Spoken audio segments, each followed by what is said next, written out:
They left her in the canyon to die. But death wasn't the plan. It was a trade.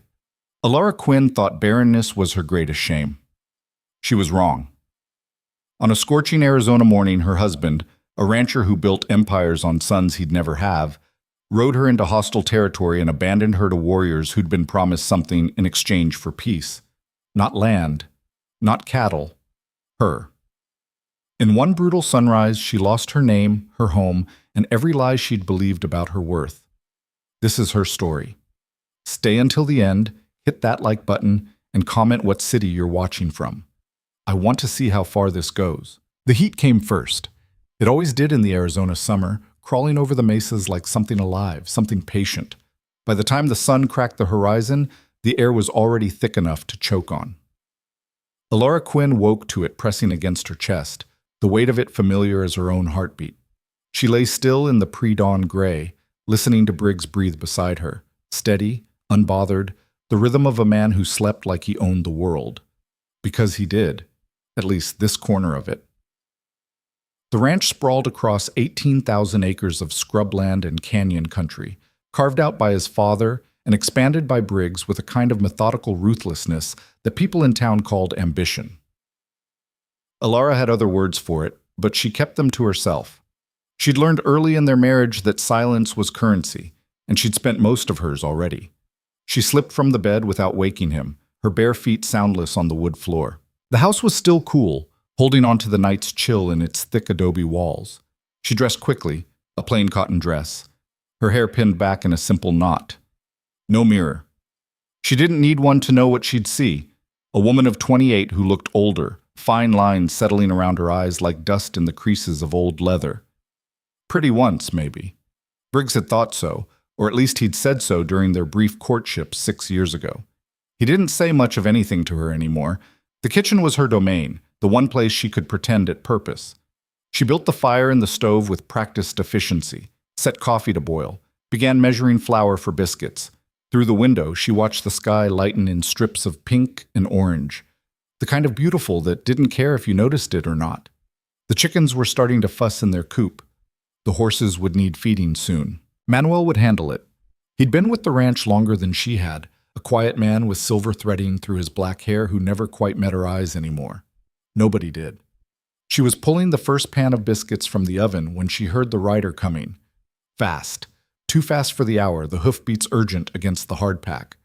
Alara set down the pan and moved to the window, her hands automatically smoothing her apron, though there was nothing on it to smooth. Dr. Caldwell reined his horse hard in the yard, dismounting before the animal had fully stopped. He was a lean man in his 50s, with the permanently tired look of someone who'd seen too much suffering and not enough healing. He'd been out to the ranch 3 times in the past month. Each visit had felt like a door closing. This one felt like a lock turning. Briggs emerged from the bedroom, pulling suspenders over his undershirt. He was a big man, broad through the shoulders, his face weathered to leather by decades of sun.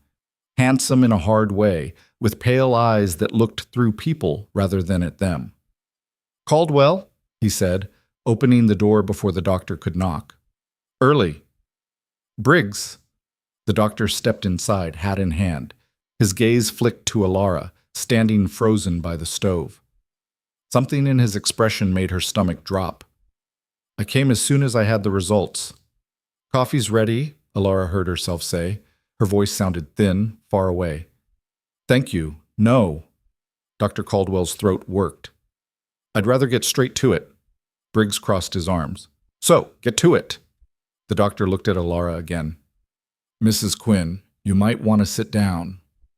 "I'm fine standing." He nodded, but his hands tightened on the brim of his hat. "The examination we did last week, and the one before that, I sent samples to a specialist in Tucson. Got his wire this morning." He paused, and Alara realized she'd stopped breathing. "I'm sorry. There's no easy way to say this. Mrs. Quinn will never be able to carry a child. The damage to the womb is, well, it's permanent." The room went very quiet. Alara heard the coffee starting to boil over on the stove, the hiss and spit of it. She didn't move to stop it. "Damage," Briggs said. His voice was flat. "What kind of damage?" likely congenital, though it's hard to say for certain. Could have been there from birth, could have been caused by fever when she was young, but the result is the same. I'm very sorry. Sorry, Briggs repeated.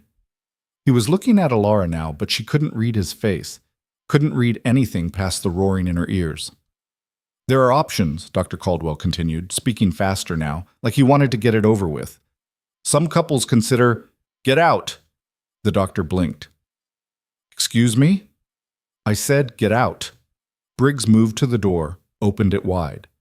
Thank you for your time, doctor. Send your bill. Dr. Caldwell looked like he wanted to say something else, but whatever he saw in Briggs's face changed his mind.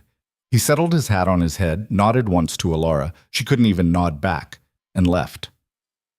The sound of his horse faded into the morning. Briggs closed the door. For a long moment, neither of them spoke. The coffee boiled over completely, flooding across the stovetop. Alara finally moved, turning off the heat, her hands mechanical. She felt Briggs watching her. Well, he said finally. That's that then. She couldn't look at him. I'm sorry. Sorry doesn't build a legacy. The words hit like a slap. She gripped the edge of the stove, the metal still hot enough to hurt. I didn't know. I never... 6 years, he cut her off. 6 years I've waited. People in town, they talk. You know what they say? They say Briggs Quinn can't even get a son on his own wife. They say maybe the problem's not with you. Briggs. But it is with you, isn't it? He moved closer. She could smell the coffee on his breath, the tobacco from the night before. Everything I built here, everything my father built, it needs someone to pass to, needs sons, strong sons. That was the deal, Alara. That was the whole goddamn point of this. She forced herself to meet his eyes. I didn't break on purpose. No, I suppose you didn't. He turned away, staring out the window at his land, his empire. Get dressed, real clothes, not that. He gestured at her dress. We're riding out. Her heart stuttered. Where? Does it matter? Briggs, please, get dressed. She knew that tone, knew better than to push when he used it.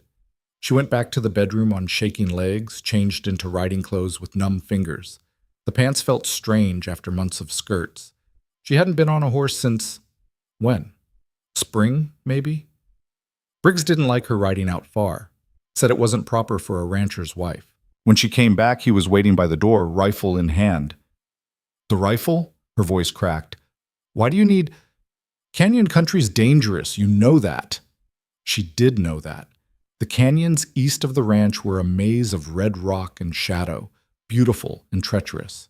Briggs had always forbidden her from going near them. Apache territory, he'd said, too risky. I don't understand, she said. Where are we going? He didn't answer, just opened the door, expecting her to follow. She did. She always did. They rode in silence. The sun climbed higher, turning the world to brass and copper. Alara's horse was one of the gentle mares, steady and reliable. She tried to find comfort in the familiar rhythm of hooves, the creak of leather, but her mind wouldn't settle. Briggs rode ahead, his back straight, the rifle across his saddle. He didn't look back once. They headed east, toward the canyons. An hour out from the ranch, the land started to change. The flat scrubland gave way to rolling hills, then to the first red rock formations, strange, twisted shapes that seemed to grow from the earth like frozen flames. Alara had always found them beautiful in a stark, lonely way. Now they felt like teeth. Briggs, she tried again. Please, tell me what we're doing. He reined in his horse at the edge of a deep arroyo, finally turning to look at her. His face was unreadable in the hard morning light. I made a deal, he said. Cold spread through her chest. What kind of deal? The kind that keeps my cattle from being run off, keeps my men from getting arrows in the back when they ride fence. He dismounted, began loosening his horse's girth. The Apache, they've been pushing hard this year. Lot of trouble. Lot of loss. What does that have to do with me? They wanted something in exchange for peace, something valuable. His pale eyes met hers. I gave them you. The words didn't make sense. She heard them, understood each one individually, but strung together they were gibberish. You... what? There's a camp about 3 miles north. They're expecting you. He pulled something from his saddlebag, a small leather pouch. This is for them. Payment, I guess you'd call it. Proof of good faith. Alara's horse shifted beneath her, sensing her distress. Briggs, you can't. This is insane. You can't just. Can't I? He moved to her horse, grabbed the bridle. You're no use to me, Alara. Can't give me sons, can't give me legacy. Hell, you can barely run a household without burning the coffee. His grip tightened. But you can give me peace. Keep my ranch safe, that's something. She was shaking now, the rain slipping in her sweating palms. I'm your wife. You were supposed to be the mother of my sons. He pulled her horse forward, starting to lead it north. Since you can't be that, you can be this. Briggs, please. The panic was rising, closing her throat. Don't do this. I'll leave. Divorce me. I'll go back east. You can remarry. Find someone else. Already arranged. The words were casual, brutal. Catherine Marsh, young, healthy. Her father owns the mercantile. We'll be married by fall. The world tilted. You've already been planning it for a month. Waited for Caldwell's confirmation, but I knew. I could tell. He kept walking, pulling her horse along like she weighed nothing. Catherine will give me sons. Strong ones. This is just cleaning up loose ends. Alara couldn't breathe. The sun was too bright, the air too thin. They'll kill me. Maybe, maybe not. He shrugged. Either way, it's out of my hands. She thought about jumping from the horse, running. But running where? They were miles from anywhere, and she didn't know this country, didn't know how to survive in it. She was a rancher's wife, had been a rancher's wife, good for biscuits and polite conversation and absolutely nothing else. Briggs led her through a narrow gap between two red rock walls, and the temperature dropped 10 degrees in the shade. Her horse's hooves echoed off stone. She could hear water somewhere, the trickle of a hidden spring. Listen, Briggs said, and there was something almost gentle in his voice now, which was somehow worse. You'll be fine. They need the peace as much as I do. You might even be treated well, better than you would be as a divorced woman back east, living on charity. You're trading me like livestock. I'm making a difficult choice for the good of what I've built. Someday, when my sons are running this ranch, they'll understand. He stopped at the mouth of a wider canyon. This is as far as I go. She stared at him. At this man she'd shared a bed with for 6 years, whose shirts she'd mended, whose meals she'd cooked. I loved you, she said, and was surprised to find it was true, or had been once. I know, Briggs said. He tied her horse's reins to a stunted juniper, then mounted his own horse. I'm sorry it couldn't be different. You're not sorry. No, he agreed. I suppose I'm not. He pulled the rifle from his saddle, fired 3 shots into the air, crack, crack, crack, the sound enormous in the canyon. That's the signal. They'll come for you now. Briggs, but he was already riding away, his horse's hooves kicking up red dust, and then he was gone around a bend in the rock, and she was alone. Alara stood in the terrible silence that followed. Her horse stamped, uneasy. Somewhere overhead, a raven called. She looked at the rope tying her to the juniper, good thick ranch rope, the kind Briggs used for breaking horses. She could try to untie it, but her fingers were shaking too hard. Could try to mount anyway, ride with the reins still tied, but where would she go? She heard them before she saw them. The sound of unshod hooves on stone, moving fast. Voices speaking a language she didn't understand. Her horse whinnied, pulling against the rope. Alara's heart hammered so hard she thought it might crack her ribs. They came around the canyon wall like shadows taking form. 7 of them, mounted on paints and dark bays, their horses lean and hard-muscled. The warriors, she couldn't think of them as anything else, wore a mix of traditional and stolen clothing, cotton shirts and buckskin leggings, silver armbands catching the light. Their faces were painted with streaks of red and black. The man in front was older, maybe 50, with deep-set eyes and a scar running from his temple to his jaw. He said something in Apache. Alara's throat closed. I can't understand you, she managed. The scarred man dismounted, moved toward her with a predator's grace. He picked up the leather pouch Briggs had left, opened it, poured the contents into his palm. Silver coins, maybe 30 of them. He made a sound that might have been laughter or disgust, closed his fist around them. He looked at Alara, said something that sounded like a question. "I don't know what you're saying." Her voice was breaking. "Please, I don't—" One of the younger warriors dismounted, cut the rope tying her horse to the juniper with a single stroke of his knife. The horse shied back. The warrior grabbed the reins, said something sharp. Alara's horse went still, trembling. Another warrior moved behind her. She felt him dismount, heard his footsteps. Before she could turn, her arms were pulled back, wrists bound with rawhide. Not tight enough to cut off blood, but firm, inescapable. "No," she said. "Please, don't." The scarred man spoke again, his tone matter of fact. He pointed north, deeper into the canyon.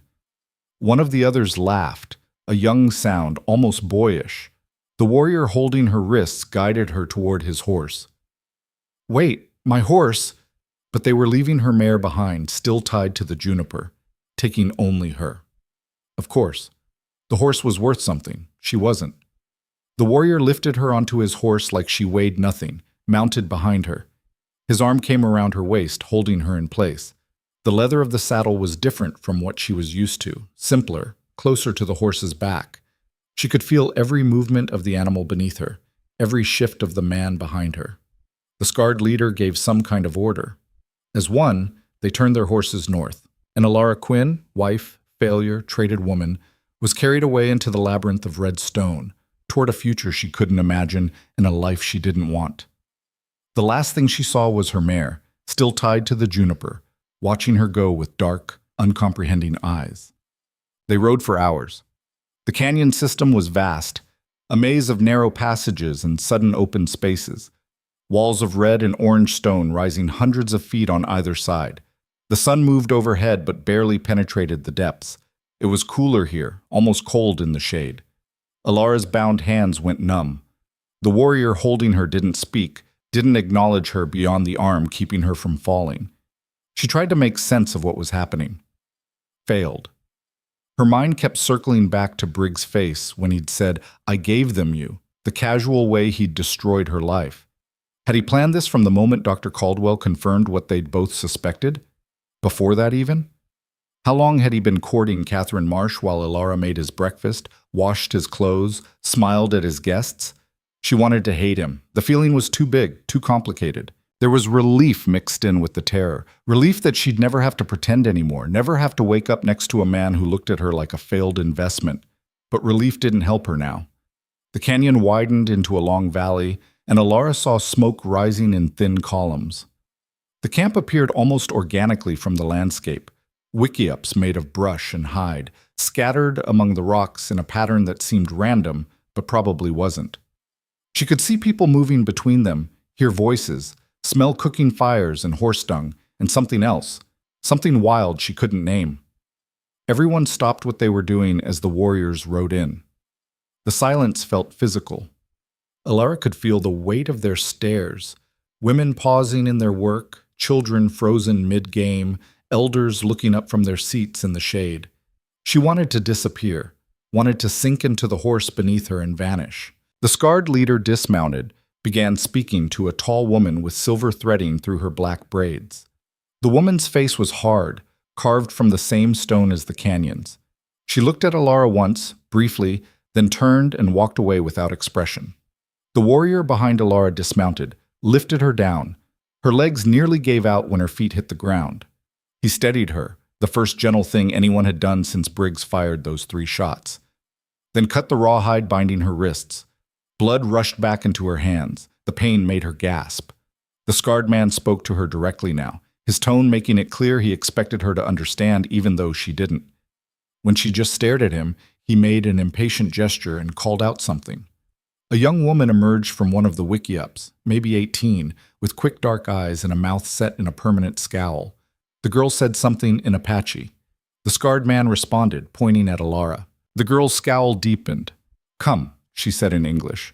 The word was heavily accented but clear. Alara blinked. "You speak? Come." The girl turned and walked toward the edge of the camp.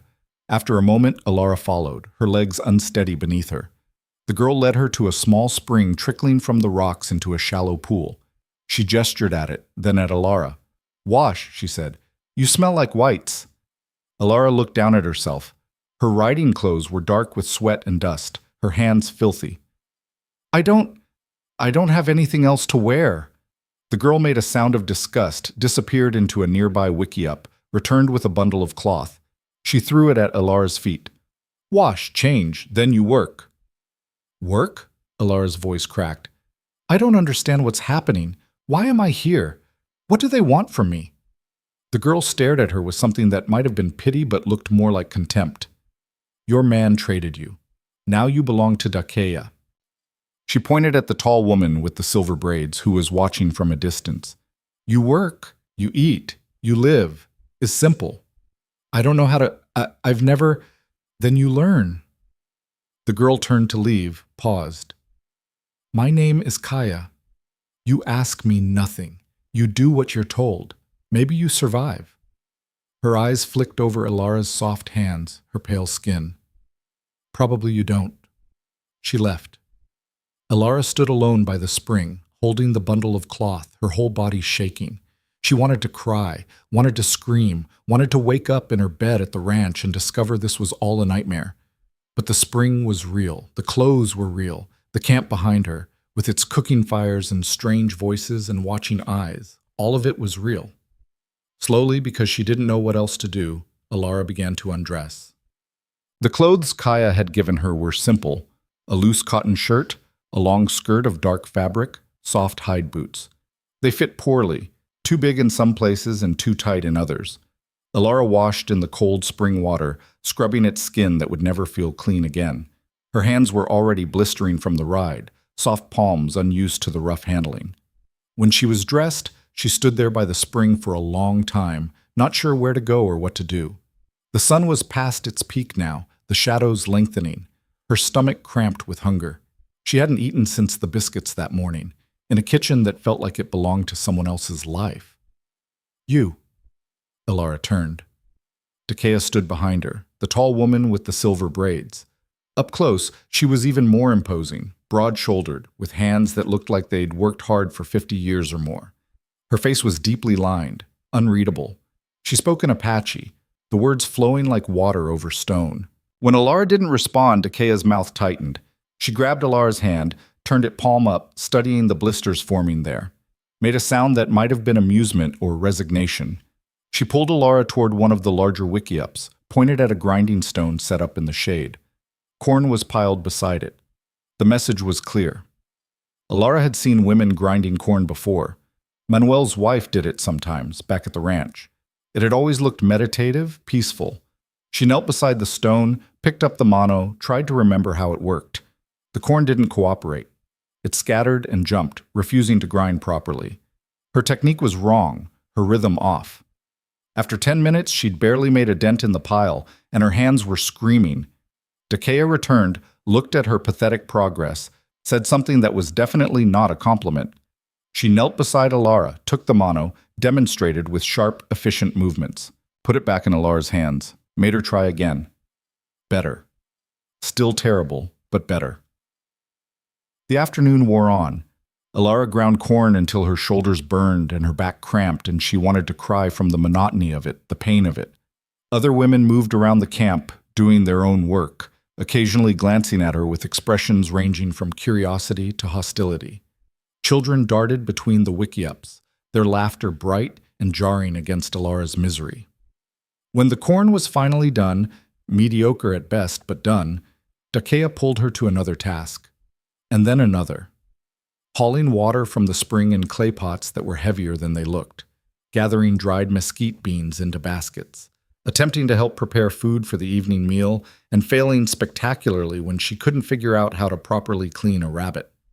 By the time the sun touched the canyon walls, painting everything gold and red, Alara was shaking with exhaustion. Her hands were bloody. Her back felt like it might break. She hadn't eaten anything all day. The camp gathered for the meal. Alara hung back, not sure where she belonged or if she was allowed to eat at all. She watched families cluster around fires, passing food, talking in low voices. The smell of roasted meat and cornmeal made her stomach twist with hunger. Kaya appeared beside her, thrust a wooden bowl into her hands. Eat. Tomorrow you work again. The bowl held a thin stew with some kind of meat and hominy. Alara didn't care what it was. She ate standing up, too tired to sit, the food gone in minutes. It wasn't enough. Nothing would be enough. When she was done, Kaya took the bowl and pointed to a small wickiup at the edge of the camp. You sleep there. Don't wander. People here, they don't trust whites. Some might kill you just to make a point. Comforting, Alara muttered. Kaya almost smiled. Welcome to your new life. The wickiup was barely big enough for one person, with a worn blanket spread on the ground and nothing else. Alara crawled inside, her body one enormous ache. Through the opening, she could see the first stars appearing in the strip of sky above the canyon. They looked the same as they did from the ranch. Somehow, that made everything worse. She thought about Briggs, probably sitting down to dinner right now with Catherine Marsh, planning their future. She thought about her old life, soft and pointless as it had been. She thought about tomorrow, having to do this all over again, and the day after that, and all the days stretching ahead into a future that looked like nothing but pain and work and survival. And then finally, she let herself cry. Silent, wrenching sobs into the thin blanket where no one could hear, the sound of her life ending, or maybe just changing into something she didn't recognize. The death of Alara Quinn, rancher's wife, and the birth of something else, something unnamed, something that would have to be forged in fire and blood and the brutal Arizona sun if it was going to survive at all. The second day started before dawn. Alara woke to someone kicking the frame of her wickiup, the whole structure shuddering. She jerked upright, disoriented, every muscle in her body screaming. For one merciful second, she didn't remember where she was. Then it all came back like a fist to the gut. Up! Kaya's voice, sharp as flint. Everyone works, you too. Alara crawled out into air so cold it hurt to breathe. The canyon was still dark, stars fading overhead. Around the camp, fires were already being rebuilt, women moving through the half-light with the efficiency of long practice. Her hands had stiffened overnight, the blisters cracked and weeping. When she tried to flex her fingers, pain shot up her arms. Kaya shoved a clay pot into her hands. Water. Fill it. Don't spill. The spring was 100 yards from camp, down a narrow path between rocks. Alara stumbled through the darkness, her feet uncertain in the borrowed boots. The pot was heavier than it looked, awkward to carry. By the time she made it back to camp, water sloshing over the rim despite her best efforts, her arms were shaking. Dakea was waiting. She looked at the half-empty pot, at Alara's trembling hands, and said something that needed no translation, pointed back at the spring. Again, Kaya said from somewhere behind her. You spilled. Go again. I can barely... Then learn to carry it better. Alara went again and again. By the fourth trip, she'd figured out how to balance the pot against her hip, how to move without sloshing. Her back still hurt, her hands still bled, but the pot arrived mostly full.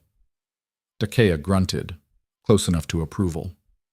The camp came fully alive as the sun rose. Alara was pulled from task to task with barely time to catch her breath.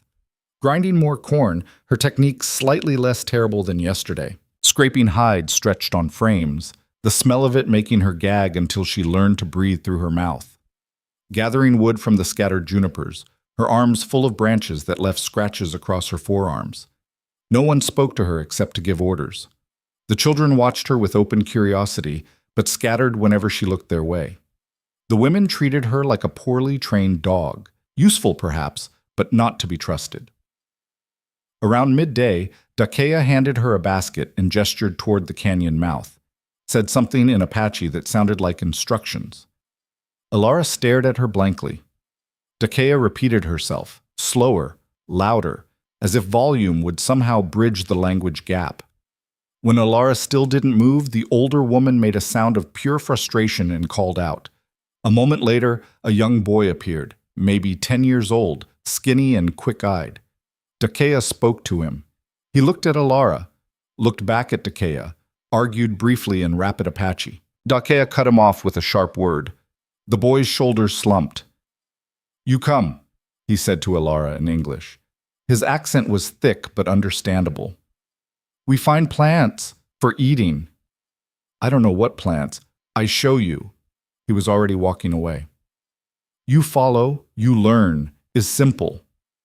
Nothing about this was simple, but Alara picked up the basket and followed. The boy led her out of the main camp along a trail that wound through the rocks.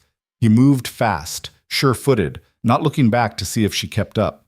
Alara struggled to match his pace, her borrowed boot sliding on loose stone. "What's your name?" she asked, more to break the silence than anything. "Neshoba." He still didn't look back. "Means wolf." I know who you are. Everyone knows. The woman who was traded."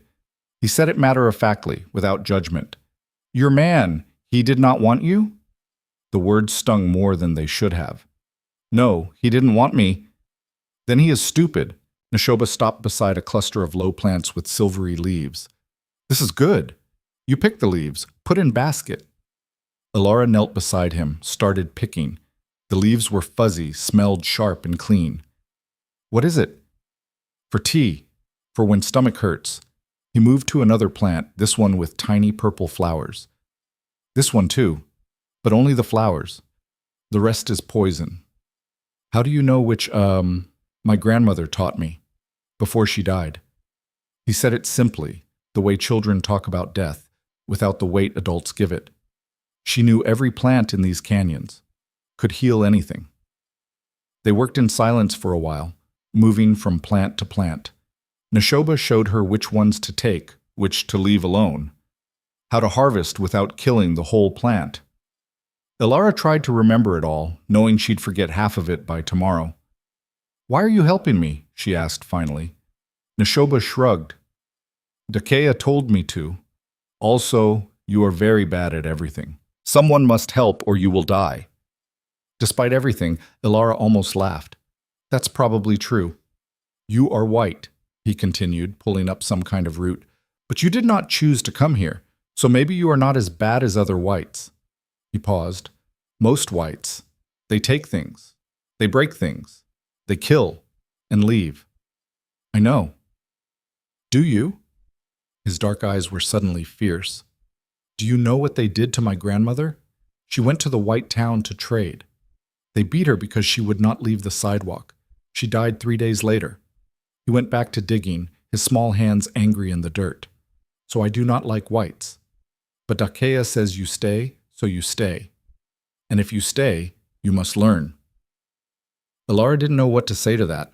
The weight of it sat between them, heavy as the midday heat. They gathered plants until the basket was full. On the way back to camp, Neshoba pointed out other things. Which tracks belonged to deer, which to coyote. Where to find water when the springs ran low. Which parts of the canyon flooded when it rained. "You listen," he said, sounding surprised. "Most whites, they do not listen." "I'm trying." "Good. Keep trying. Maybe you live longer." Back at camp, Dakea inspected their harvest, nodded once at Neshoba, said something that made him grin. Then she turned to Alara and the grin disappeared. More work waiting. Always more work. The days began to blur together. Each morning started before light. Each evening ended with Alara collapsing in her wickiup, too exhausted to think. Her hands toughened, the blisters becoming calluses. Her back stopped screaming and settled into a constant ache. She learned to carry water without spilling, to grind corn with something approaching competence, to gut a rabbit without vomiting. She learned other things too. That Dakea's daughter had died in childbirth 2 winters ago, and the old woman had never been the same. That Kaya's scowl hid a fierce protectiveness toward the younger children. That the scarred leader's name was Kuruk, and he'd killed 17 white men in his lifetime, a fact everyone spoke of with quiet pride. The language came slowly. Words for fire, water, food. Commands she heard repeated: come, go, stop, hurry. She couldn't hold a conversation, but she could understand when someone told her to move out of the way or that she was doing something wrong, which was often. 2 weeks in, she finally worked up the courage to ask Kaya a question that had been eating at her. "Why am I here?" They were sitting by the evening fire, Alara attempting to repair a tear in her skirt with a bone needle and sinew thread. I understand Briggs traded me, but why would Kuruk accept? What use am I? Kaya was quiet for a long moment, her fingers working a pattern into a basket she was weaving. You know what the whites do to our people? Some. No, you know nothing. Kaya's hands stilled. They kill the men, take the women and children, sell them as slaves in Mexico, or keep them as... She stopped, jaw tight. My sister. She was taken 3 years ago. We do not know if she lives. Alara's throat closed. I'm sorry. Sorry means nothing. Kaya's eyes were hard. But when Quinn came to Kuruk, offering peace, offering trade goods, offering you, Kuruk thought maybe here is a chance. Take one of theirs, the way they take ours. Show them we can do the same. I'm a hostage. You are a message. Kaya went back to her weaving. Also, Dakea lost her daughter, lost her grandchild who died with her daughter. She is alone. Now she has someone to boss around. A ghost of a smile. She seems happy. Alara looked across the fire to where Dakea sat, arguing with one of the other women about something, her hands gesturing emphatically. She hates me. She hates everyone. Do not take it personally. Kaya tied off a piece of sinew. You work hard. That is good. Many whites, they're lazy. Expect to be served. You do not expect this. I don't have much choice. Everyone has choice. You could refuse to work, could try to run away, could give up. Kaya's dark eyes met hers. You do not. That is also good. It was the closest thing to a compliment Alara had received since arriving. She held on to it like a coal in winter. 3 weeks in, everything changed. Alara was gathering firewood with 2 other women, older, both of them, who spoke to each other constantly and ignored her completely. She'd learned their names, Liwanu and Tayanita. They'd learned to tolerate her presence. They were working their way through a stand of dead juniper when Liwanu suddenly froze, her head cocked, listening. Alara heard it a moment later. Hoofbeats. Multiple riders coming fast. Liwanu said something sharp. All 3 of them dropped their wood and ran for camp, Alara struggling to keep up. By the time they arrived, the riders were already there, 5 of them, horses lathered and blowing hard. One of them slid from his horse before it had fully stopped. He was young, maybe 20, with a bloody cloth tied around his arm. He spoke rapidly to Kuruk, his voice urgent. The camp went still. Whatever he was saying, it wasn't good. Kuruk's face darkened. He asked a question. The young man answered, gesturing south. Another of the riders dismounted, pulled back a blanket to reveal what Alara first thought was a bundle of clothes. Then she saw the blood. A body. A boy, younger than Neshoba, his chest torn open by what could only be gunfire. One of the women screamed, not a scream of fear, of rage and grief so raw it made Alara's skin crawl. The woman ran to the body, fell beside it, began keening in a way that raised every hair on Alara's arms. Kuruk was shouting now, his voice cutting through the chaos. Men were running for weapons. Women were pulling children into wickiups. The whole camp had transformed in seconds from peaceful to something else, something Alara didn't have words for. Kaya appeared beside her, grabbed her arm hard enough to bruise. Get inside, now. Do not come out. What's happening? Whites attacked one of our hunting parties, killed 3, wounded 2. Kaya's face was stone. Now we go to war. She shoved Alara toward her wickiup. Alara stumbled inside, her heart hammering. Through the opening she could see men mounting horses, checking rifles and bows. The grieving woman was still keening over the dead boy. Someone else had started a death song, others joining in. The sound of it crawled into Alara's bones and stayed there. The war party left within the hour. Kuruk led them, 20 men, maybe more, all armed, all with faces painted for killing. The camp they left behind felt hollow, nervous.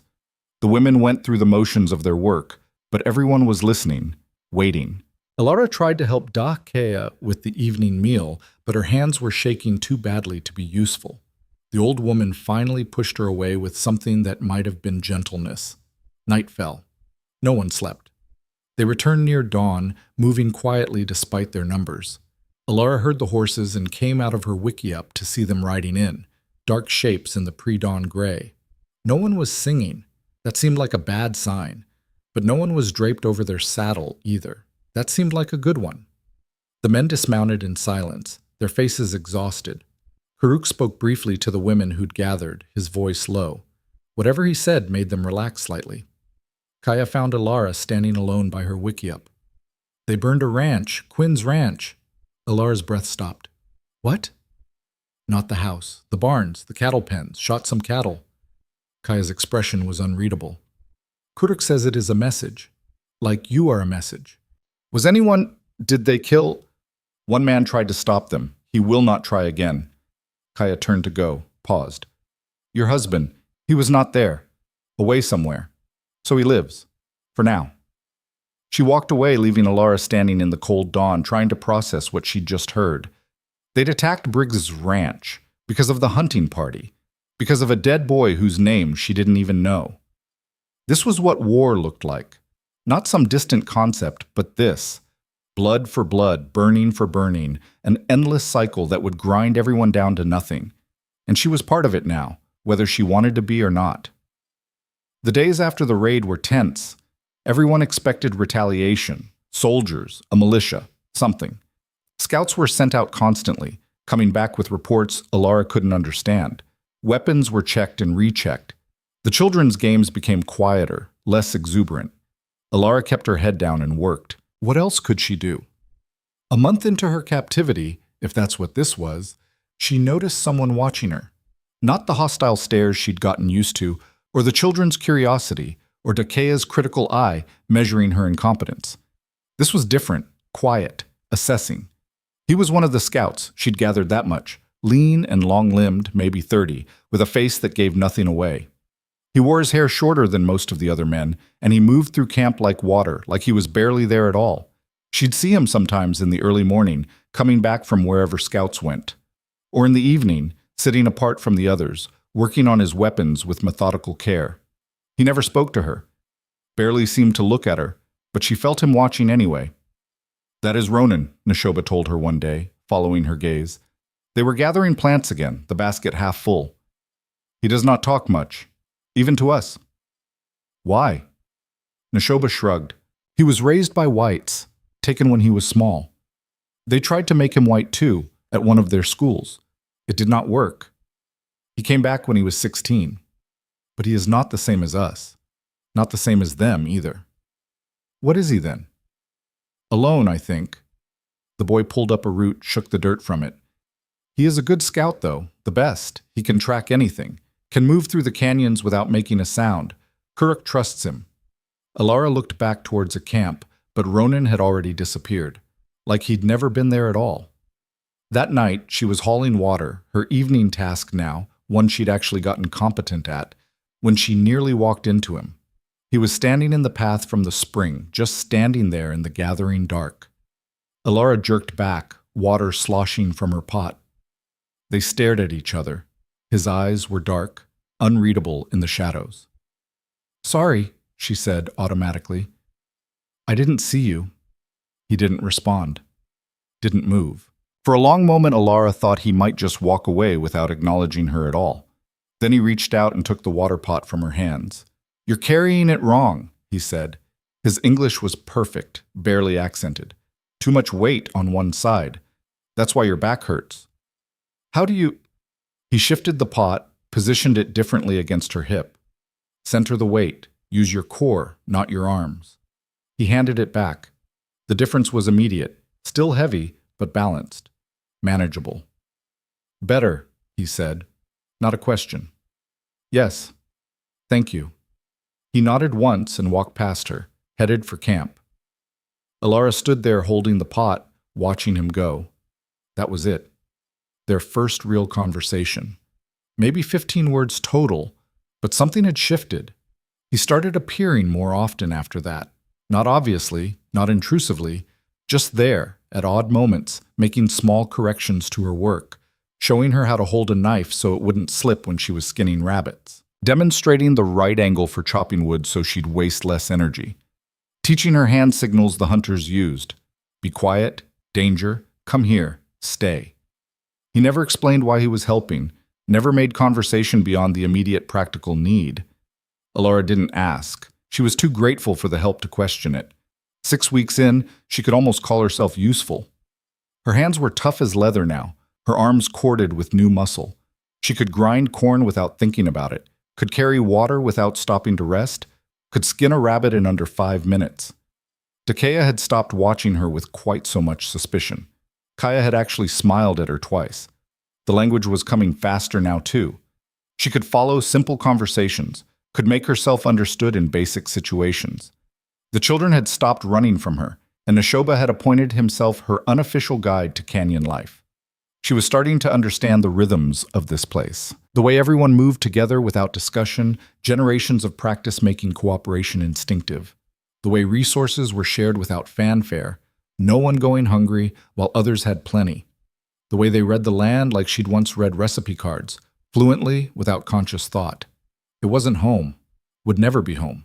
But it was becoming familiar, and maybe that was close enough.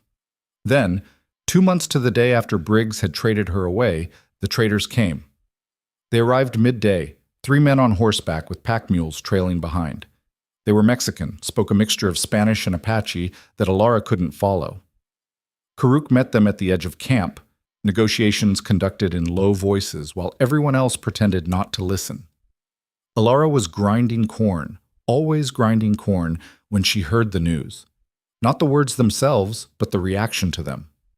A sudden silence, then a burst of excited conversation. Women gathering, their voices rising. Kaya appeared beside her, actually grinning. The traders bring news from the White Town. What news? Your husband. He is married again. The corn-grinding stone slipped in Alara's hands. What? Married 2 weeks ago. A young woman. The trader says she is already pregnant. Very fast work. Kaya's grin faded at whatever she saw in Alara's face. You did not know he would do this? He told me he would. Alara's throat was closing. 2 weeks ago. She's already... The trader says the whole town talks about it. Quinn's new wife, his new son coming. Kaya sat beside her. This bothers you? No. The lie was obvious even to Alara. Yes.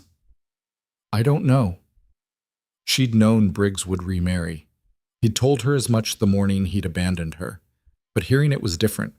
Hearing that Catherine Marsh, 20 years old, soft and willing, was already carrying the child Alara's broken body could never give him. That in 2 months he'd replaced her completely, erased her from his life like she'd never existed. The rage came from nowhere and everywhere at once. It filled her chest, her throat, her skull. Not clean anger, not righteous fury.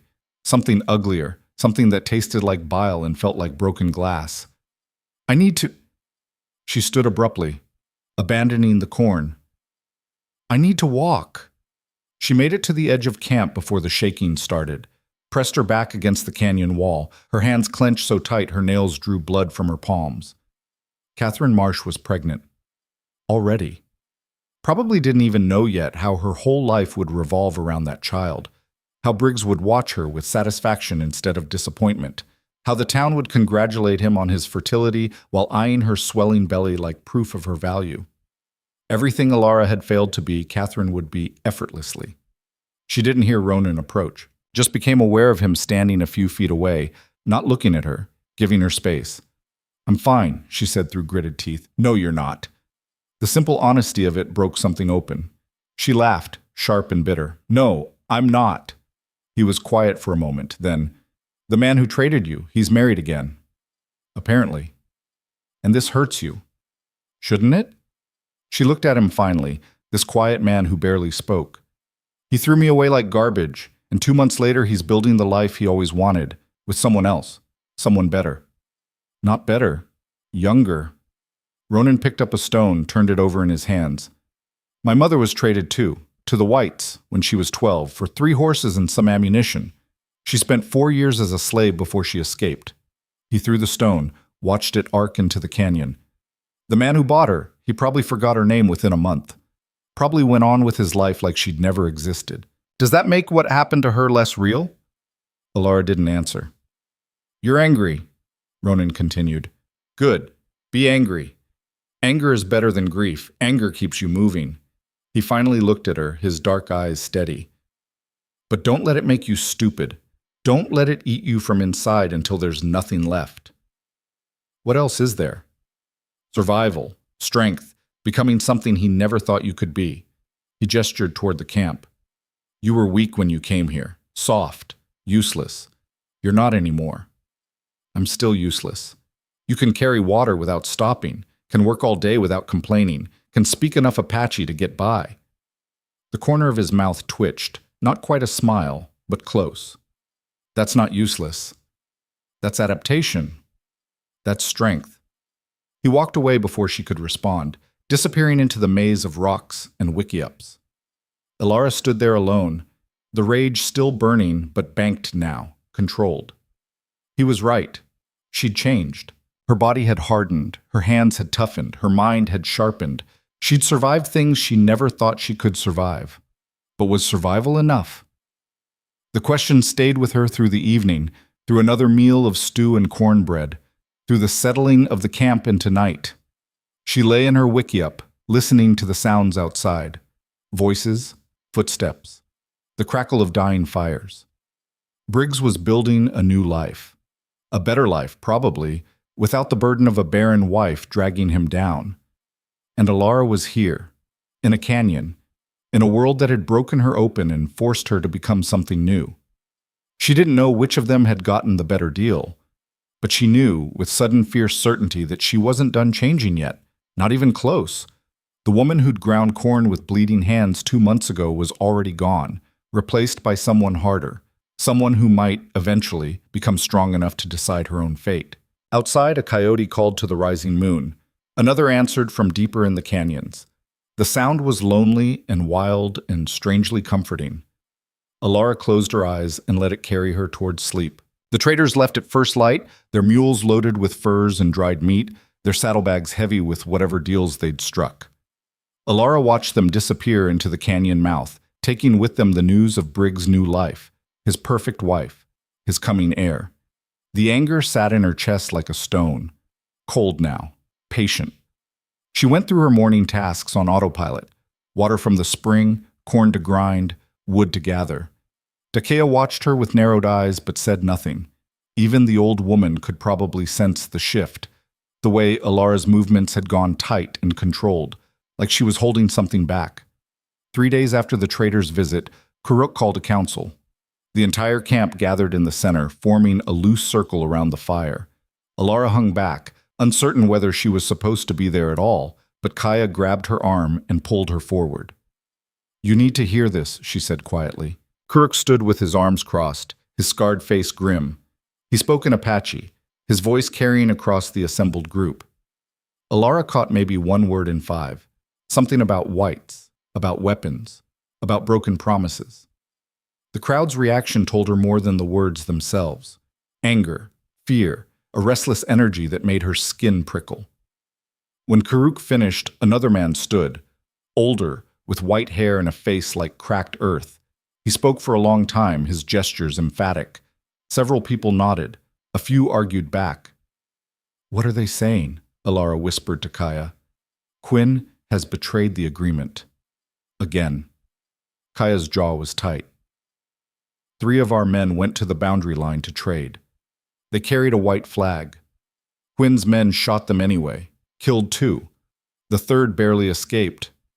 The stone in Elara's chest grew colder. "When?"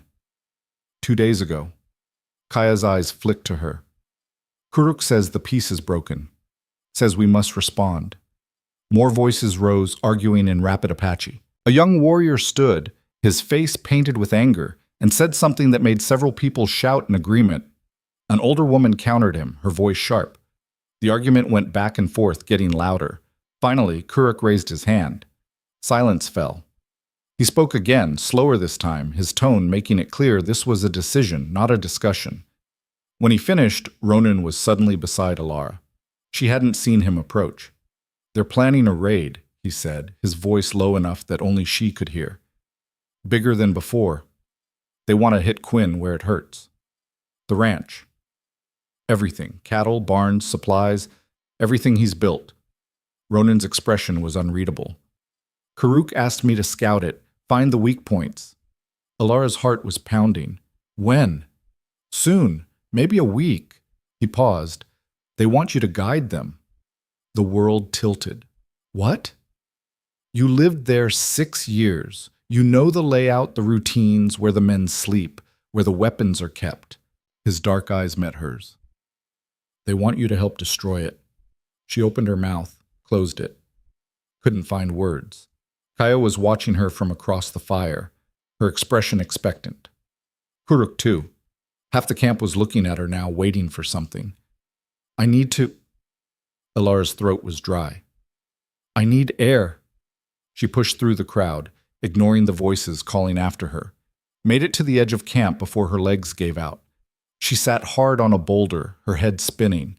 They wanted her to help burn Briggs' ranch, to guide warriors through the home she'd lived in, past the rooms she'd cleaned, into the barns she'd walked through 100 times, to destroy everything he'd built, everything he'd chosen over her. The rage flared hot and immediate. Yes, let it burn. Let him feel what it was like to lose everything. Let him watch his empire turn to ash while his new wife stood helpless beside him. But underneath the rage was something else. Something that made her hands shake. Catherine Marsh was pregnant. Young. Probably terrified already. Married to a man like Briggs who'd throw her away the moment she failed to be useful. And now warriors would come in the night, burning and killing, and she'd be there. A target, collateral damage. Ronan appeared again, silent as smoke. He sat beside her on the boulder, close enough that their shoulders almost touched. I don't know what to do, Alara said. That's why you're sitting here instead of answering. She laughed, bitter. He deserves it. Everything they want to do to him, he deserves all of it. Probably. But she stopped, started again. Catherine Marsh never did anything to me. She's just a girl who made a bad choice. And she's pregnant. If they raid at night, if things go wrong, people die in war, Ronan said. Innocent people. It's not fair. It's just true.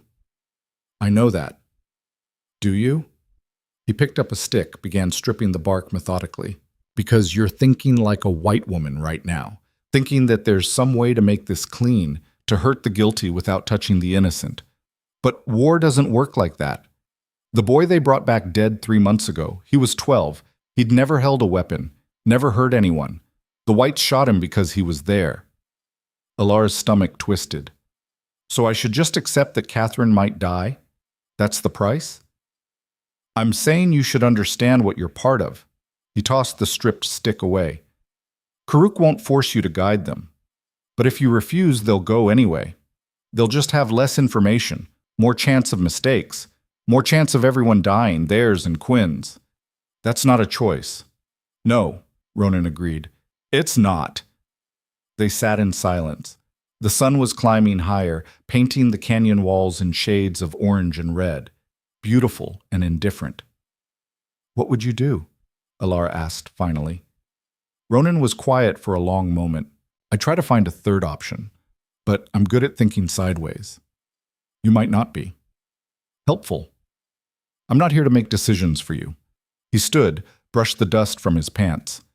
But whatever you decide, decide it soon. Karuk wants to move before the new moon. That's 4 days. He walked away, leaving Alara alone with her thoughts and the weight of impossible choices. She didn't sleep that night. Lay in her wickiup staring at the patch of sky visible through the opening, watching stars wheel overhead. Her mind spun in circles, finding no answers. By morning, she'd made a decision. Not a good one. Maybe not even the right one, but the only one she could live with. She found Kuruk sharpening his knife outside his wickiup. He looked up as she approached, his scarred face impassive. I'll help you, Alara said in halting Apache. But I have conditions. His eyebrows rose. Conditions. She switched to English, knowing he understood it even if he rarely spoke it. I'll tell you everything about the ranch. Layout, defenses, where the men sleep, where Quinn keeps his money. Everything. She took a breath. But you don't kill anyone who doesn't fight back. And you leave the house alone. The house is where Quinn sleeps. The house is where his pregnant wife sleeps. She's not part of this. Kuruk's expression hardened. White women were not part of it when soldiers burned our winter camp. when they shot children running from the flames. I know, and I'm sorry, but I can't. Alara's hands clenched. If you want my help, those are the terms. Burn his barns, take his cattle, destroy everything he's built, but no one dies unless they come at you with weapons. You think you can give orders here? His voice was dangerous now. I think I'm the only one who can tell you exactly where he keeps his ammunition, where the guards patrol. Which of his men are cowards who'll run, and which ones will fight to the death? She met his eyes. You'll win either way. But with my help, you'll win without losing your own people. Isn't that worth something? Karuk studied her for a long moment. Then he called out in Apache. Ronan appeared from wherever scouts appeared from, moving to stand beside them. Tell her the plan, Karuk said. Ronan looked between them. You agreed? With conditions. Tell her. So Ronan outlined it. A raiding party of 15 men, moving fast and quiet. They'd hit just after sunset, when the ranch hands were settling in for the night. Fire the barns first, create chaos. While everyone scrambled to fight the flames, take the cattle, destroy the supply sheds, break anything too big to carry. In and out before anyone could organize a real defense. And the people? Alara asked. We avoid them if possible. Fight them if necessary. Ronan's tone was neutral. Karuk agreed to your terms, but if Quinn's men come shooting, we shoot back. Fair enough. Over the next 3 days, Alara drew maps in the dirt, explained the ranch layout over and over until Ronan and Karuk could probably navigate it blind, described Manuel's routine and Briggs' habits, and which hands drank too much and which ones slept light. She told them about the ammunition stored in the barn loft, the safe in the study where Briggs kept his money, the fence line on the east side that was weakest. She told them everything. At night, alone in her wickiup, she wondered what she was becoming. A traitor, maybe. Or just someone so tired of being powerless that she'd grabbed the first chance at agency she'd seen in months. Kaya found her the evening before the raid. You are sure about this? No. Good. Certainty is dangerous. Kaya sat beside her, watching the camp prepare. Warriors were checking weapons, gathering supplies. The air hummed with anticipation. My sister, the one taken by whites. I dream about her sometimes. About finding the men who took her. About what I would do to them. What would you do? Everything terrible I can imagine. Kaya's smile was sharp. But then I wake up and she is still gone. And revenge is just a story I tell myself to feel less helpless. This isn't revenge, isn't it? Alara didn't answer. Just remember, Kaya continued, once you start this, you cannot take it back. The fire does not care about your intentions. It just burns. The raiding party left at midday, moving fast through the canyons. Alara rode behind Ronan, her arms around his waist, feeling every muscle in his back tense with focus. They'd argued about bringing her. Too dangerous, Karuk had said, but she'd insisted. If things went wrong, if her information was bad, she needed to be there to fix it. The real reason, the one she didn't say out loud, was simpler. She needed to see it. Needed to watch Briggs's empire burn. Needed that closure, that ending. They reached the boundary of Quinland as the sun started its descent. The group split up, half circling to approach from the east, half from the west. Alara stayed with Ronan and Karuk, watching from a ridge as the ranch spread out below them. It looked the same, painfully, impossibly the same. The big house with its whitewashed walls, the sprawling barns, the corrals full of horses and cattle, smoke rising from the kitchen chimney, meaning someone was cooking dinner, Catherine maybe, making Briggs' meal the way Alara used to. There, Alara pointed. That's the main barn. Ammunition's in the loft, west corner. The bunkhouse is behind it. You'll want to fire the barn first, drive everyone toward the house and away from their weapons. Karuk nodded, passed the information along in quick Apache to the others. They waited as the sun touched the horizon. Waited as the ranch hands finished their work and headed toward the bunkhouse. Waited as lights came on in the windows, domestic and warm. Then Karuk gave the signal. The warriors moved like shadows, slipping down the ridge in silence. Alara watched them go, her heart pounding so hard she thought it might crack her ribs. Ronan stayed beside her, his hand resting on his rifle. Last chance, he said quietly. We can still call them back. No, we can't. The first torch touched the barn roof. For a moment, nothing happened. Then flames caught, spreading fast across the dry wood. Someone shouted. Then someone else. The bunkhouse door flew open and men spilled out, half-dressed, scrambling. The second barn went up. Then the supply shed. Fire climbed into the darkening sky, bright as a second sun. Cattle started bellowing, panicked. The warriors were cutting fences, driving the animals into a stampede. Horses screamed in the corrals, wild with fear. More shouting now, men running in all directions, trying to organize against chaos. A gunshot cracked through the noise. Then another. No, Alara breathed. They weren't supposed to. Someone got brave, Ronan said. His rifle came up, tracking movement below. More shots. Alara saw one of the warriors go down, clutching his leg. Saw him get dragged to safety by another. Saw Kuruk moving through the chaos like a force of nature, his rifle spitting fire. The main barn collapsed with a roar that shook the ground. Sparks fountained into the sky, catching on the roof of the bunkhouse. Men were trying to form a bucket line, but it was useless. Everything was burning too fast, too hot. Then Alara saw him. Briggs emerged from the house, rifle in hand, his face illuminated by the flames. He was shouting orders, trying to rally his men. For a moment he looked powerful, in control, the empire builder facing down disaster. Then he looked up toward the ridge, looked right at her, even though there was no way he could see her in the darkness. She felt the impact of his gaze anyway. Catherine appeared in the doorway behind him, her hands on her swollen belly. Even from this distance, Alara could see her terror. They need to get her out of there, Alara said. The wind's shifting. If those sparks reach the house... She didn't finish the thought. Didn't need to. Ronan was already moving, slipping down the ridge with predator silence.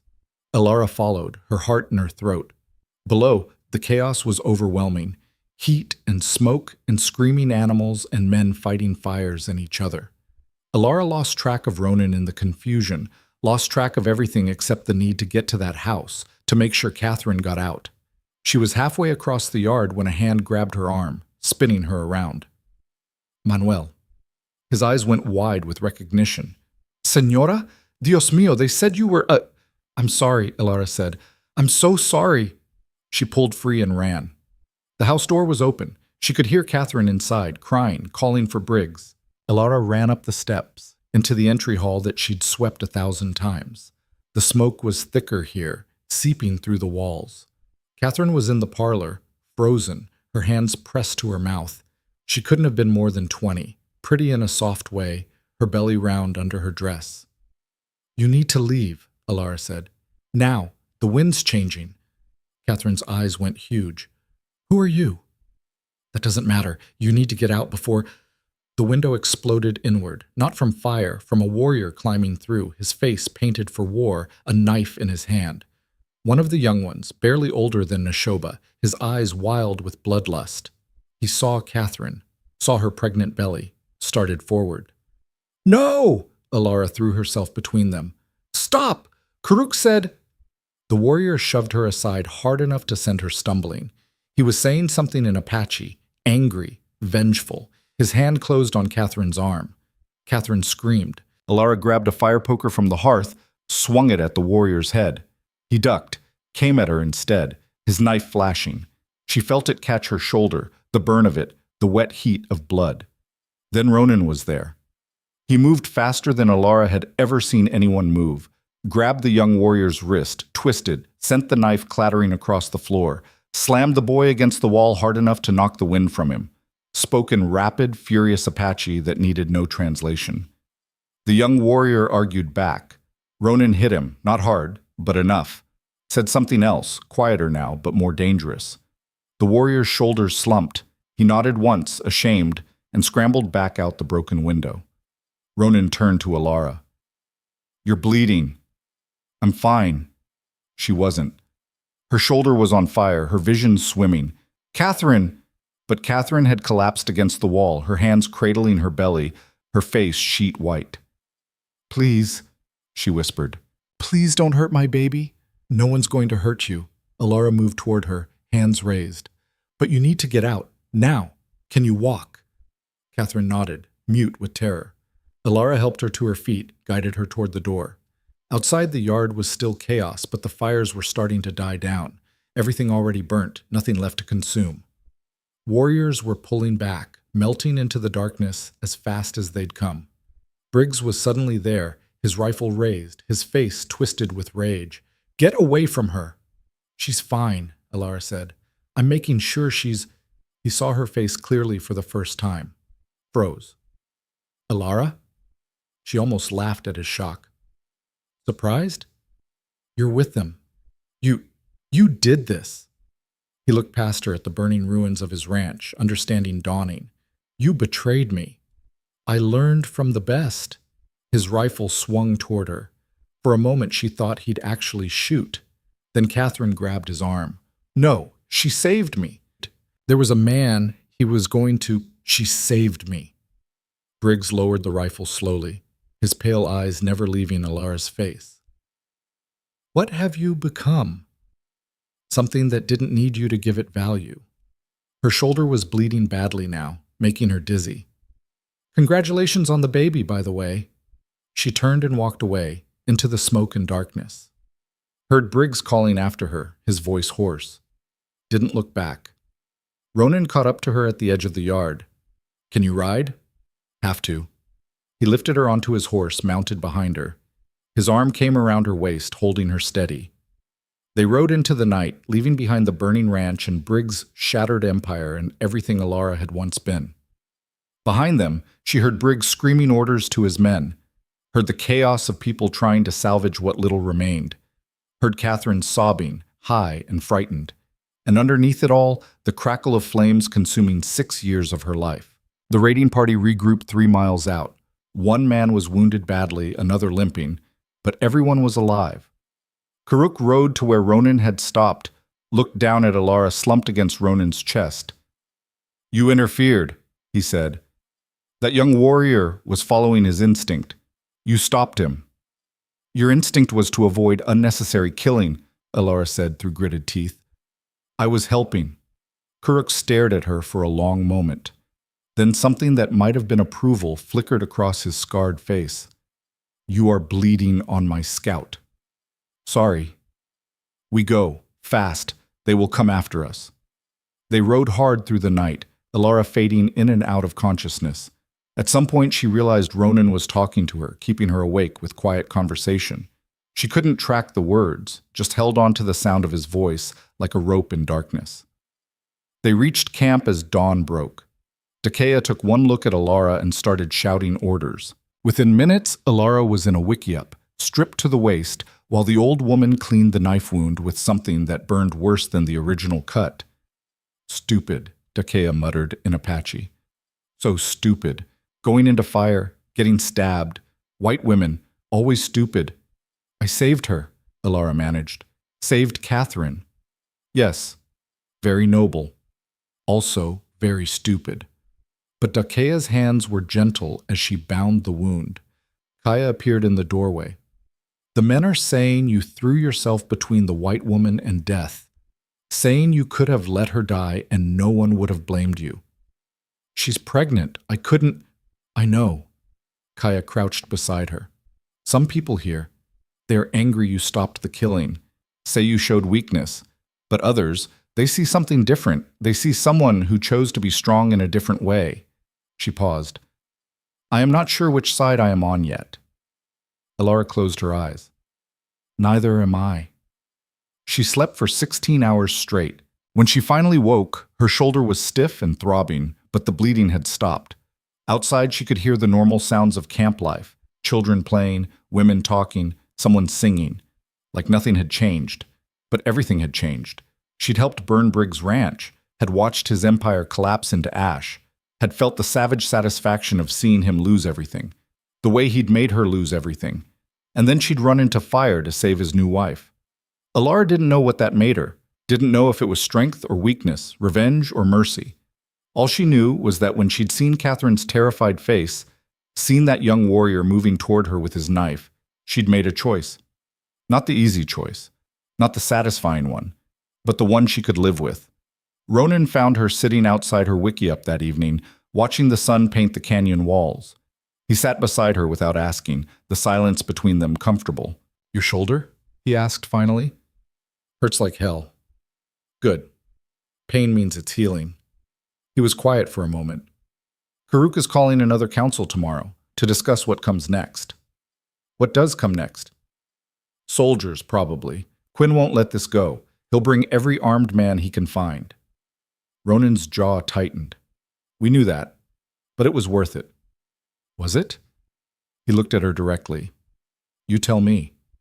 You got what you wanted, watched his ranch burn, watched him lose everything. Feel better? Alara thought about it, about Briggs' face when he'd recognized her, about the satisfaction that had burned hot and clean when she'd watched his barns collapse, about Catherine crying in the darkness, terrified and pregnant, and caught in a war she didn't start. No, she said finally, I don't feel better. I just feel tired. Ronan nodded like he'd expected that answer. Revenge is like that. Burns hot, but doesn't warm you. Then why do it? Because sometimes hurting the people who hurt you is the only power you have left. He stood, brushed dust from his pants. But after, you have to decide what to do with the rest of your life, whether you let that fire consume you or whether you bank it and move forward. He walked away, leaving Alara with her thoughts and her throbbing shoulder and the knowledge that everything was about to get much, much worse. Because Ronan was right, soldiers would come. Blood would answer blood, the endless cycle turning again, and she'd help set it in motion. The soldiers came 5 days later. Ronan brought the news just after dawn, his horse lathered and blowing hard. He'd been scouting the southern approaches and had ridden through the night to get back. Alara watched him slide from the saddle and go directly to Kuruk, their conversation urgent and low. Within minutes, the entire camp was moving. Not panicking, there was a difference. Alara had learned to recognize it in the past months. Panic was chaos. This was practiced efficiency, generations of survival knowledge kicking in. Women began packing essentials into baskets and bundles. Men checked weapons. Children were pulled close, their games abandoned. Dakea grabbed Alara's arm, thrust a leather pack into her hands. Take only what you can carry. We leave before midday. How many soldiers? Too many. The old woman's face was grim. Your husband brought an army. Alara's stomach dropped. She'd known there would be retaliation, had told herself she was prepared for it. But knowing and facing it were different animals entirely. She packed what little she owned, an extra shirt, the knife Ronan had given her for skinning rabbits, a blanket. The wickiup that had been her home for 3 months would be left behind, along with everything else too heavy to carry. Kaya found her as she was rolling the blanket. Kuruk is angry, says you promised Quinn would not bring soldiers. I never promised that. I said he'd retaliate. This is what retaliation looks like. 40 men, maybe more, armed with rifles and hate. Kaya's jaw was tight. We are 30, counting the old ones and boys who barely know how to shoot. The numbers are not good. Where will we go? North, into the deep canyons where horses cannot follow easily. If we are lucky, we lose them in the rocks. If we are not... She didn't finish, didn't need to. The camp was dismantled in under 2 hours. Wickiups collapsed, fires scattered. Everything that couldn't be carried was hidden or destroyed. By the time the sun reached its peak, there was almost nothing left to show people had lived here. They moved out in a long, strung-out line. The old ones and small children on the horses they hadn't taken in the raid. Everyone else on foot, carrying what they could.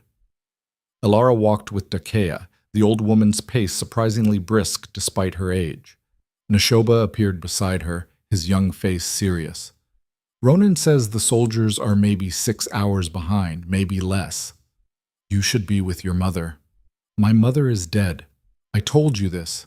He said it without self-pity, just fact. I stay with you. You are very bad at watching where you step. Despite everything, Alara almost smiled. Fair enough. They pushed north through terrain that got progressively worse. Narrow defiles between red rock walls. Slopes covered in loose scree that shifted underfoot. Dry washes that would turn to raging torrents if it rained, which it looked like it might. Dark clouds building on the horizon. By nightfall, they'd covered maybe 8 miles. Not enough. Not nearly enough. Kuruk called a halt in a box canyon with sheer walls on 3 sides. Defensible, but also a trap if they were cornered. No fires were lit. Everyone ate cold food and spoke in whispers. Alara sat with her back against the canyon wall, her shoulder throbbing. The knife wound had mostly healed, but the hard travel had reopened it slightly. She could feel blood seeping through the bandage. Ronan materialized out of the darkness, moving soundlessly. He crouched beside her, his face barely visible in the starlight. "Let me see." "It's fine.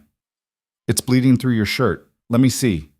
She let him unwrap the bandage, hissing as the cloth pulled at the wound. His fingers were surprisingly gentle, probing the edges.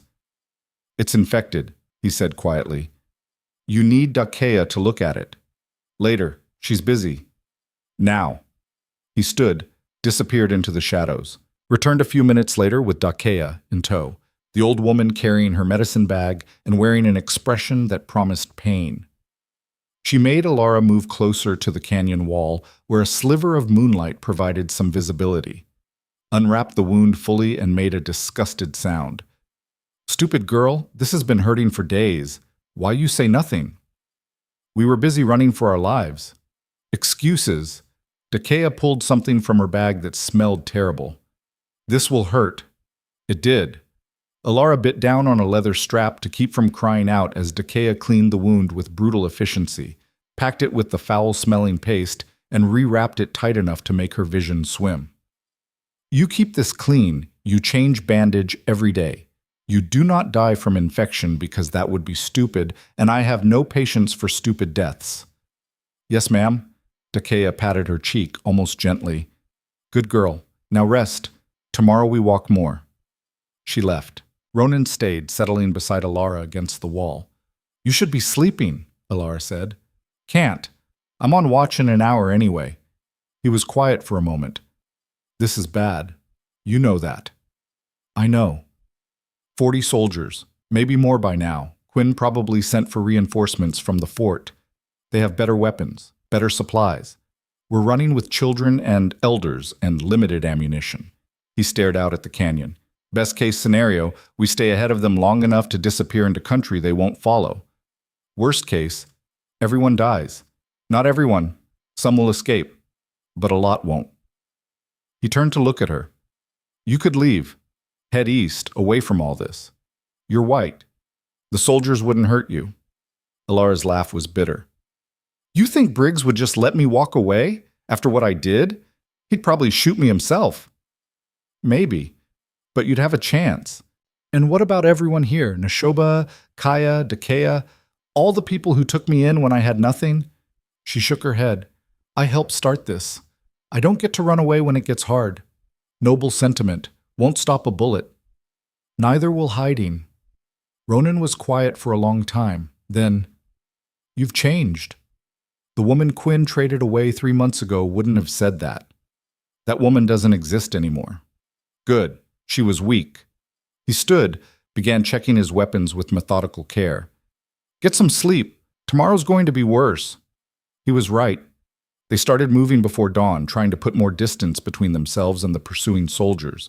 But the pace was brutal on the old ones and the children. They had to stop frequently, losing precious time. By mid-morning, Alara could hear it. Distant but getting closer. The sound of many horses, the clank of equipment, men's voices echoing off the canyon walls. The soldiers were gaining. Kuruk sent the fastest runners ahead to scout for a better defensive position. Sent others to lay false trails, try to confuse the pursuit. But everyone knew it was delaying the inevitable, not stopping it. Around noon, gunfire cracked through the canyons. Not close, but not far enough away either. The scouts had made contact, or been found. The distinction didn't matter much. The group's pace picked up despite exhaustion. Children who'd been walking were hoisted onto shoulders. Supplies were abandoned to lighten loads. Everything non-essential was left behind in the desperate push to reach someplace, any place, that offered a chance. They rounded a bend and Alara saw it, a narrow split in the canyon wall, barely wide enough for a person to squeeze through. Ronan was already there, waving them forward. "Through here, quickly!" It was slow going. The gap was tight, the ground inside rough and uneven. But it opened into a hidden valley, small and protected, with water trickling from the rocks and enough space for everyone to fit. "How did you know about this?" Kuruk demanded. "I scout." It's what I do. Ronan was already moving to the entrance, studying it. They'll find it eventually, but it'll take time, and only a few men can come through at once. We can defend it. For how long? Long enough to rest, maybe long enough for some of the others to get farther north. He looked at Karuk directly. Or long enough to make them pay dearly for coming after us. Karuk understood immediately. This wasn't a hiding place. It was a killing ground. Positions were set up quickly. The best shots took places where they could cover the narrow entrance. Ammunition was distributed. Not much, but enough for a fight. Women and children were moved to the back of the valley, as far from the entrance as possible. Alara found herself holding a rifle she barely knew how to use, crouched behind a boulder with Kaya on one side and a grim-faced warrior named Takota on the other. "You know how to shoot?" Takota asked in broken English. "Point and pull the trigger?" "Close enough." He showed her how to sight along the barrel, how to brace it against her shoulder so the recoil wouldn't knock her over. "You aim for center mass. Do not try for headshots. Just hit them anywhere and they go down." Alara's hands were shaking. "I've never shot anyone." "First time for everything." His smile was sharp. "They come through that gap. They are trying to kill your friends. Kill them first." The waiting was worse than moving had been. Crouched behind rocks, listening to the sounds echoing through the canyons, trying to tell if that was soldiers getting closer or just wind playing tricks. Neshoba wiggled up beside her, his own rifle clutched tight. "You should be in the back with the other children. I am not a child. I am 12 summers, almost a man." His jaw was set stubbornly. "I can shoot. Your mother is dead. I told you this many times." He checked his rifle with hands that barely trembled. "I stay. I fight." There was no point arguing. Alara just nodded and turned her attention back to the entrance. The first soldier appeared maybe an hour later. He came through the gap cautiously, rifle raised, clearly expecting an ambush. He made it 3 steps before Karuk's shot took him in the chest.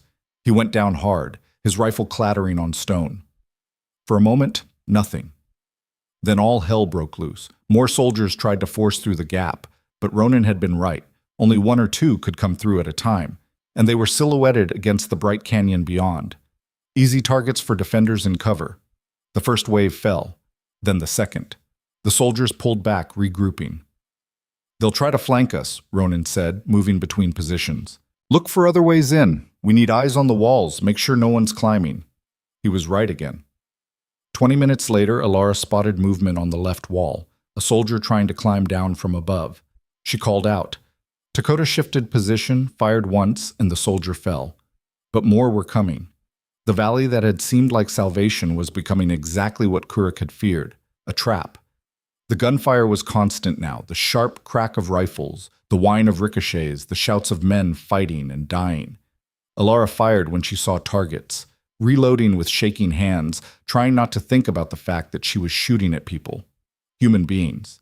Men who might have families, who'd been ordered here by their commanders, who probably didn't even understand why they were fighting. One of them made it through the entrance during a lull in the defensive fire.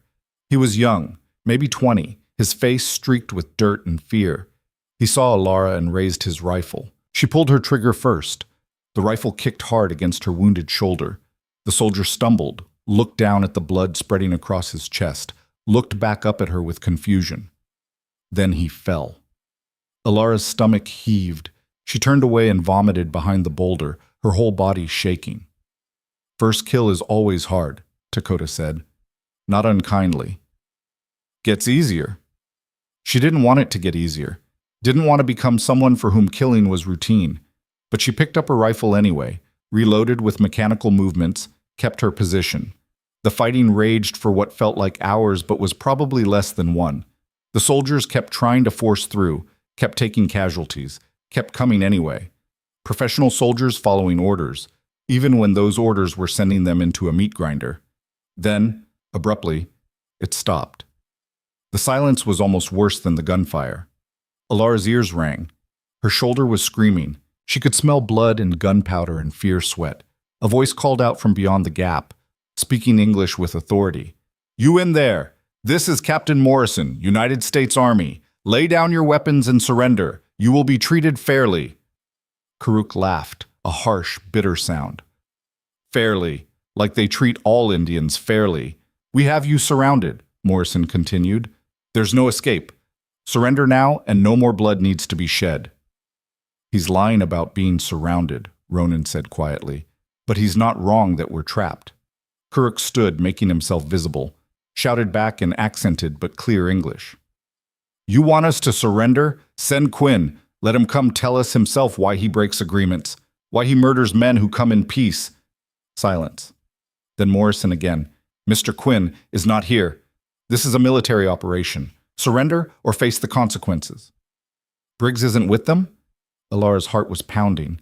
Where is he? Probably back at his ranch, Kaya said.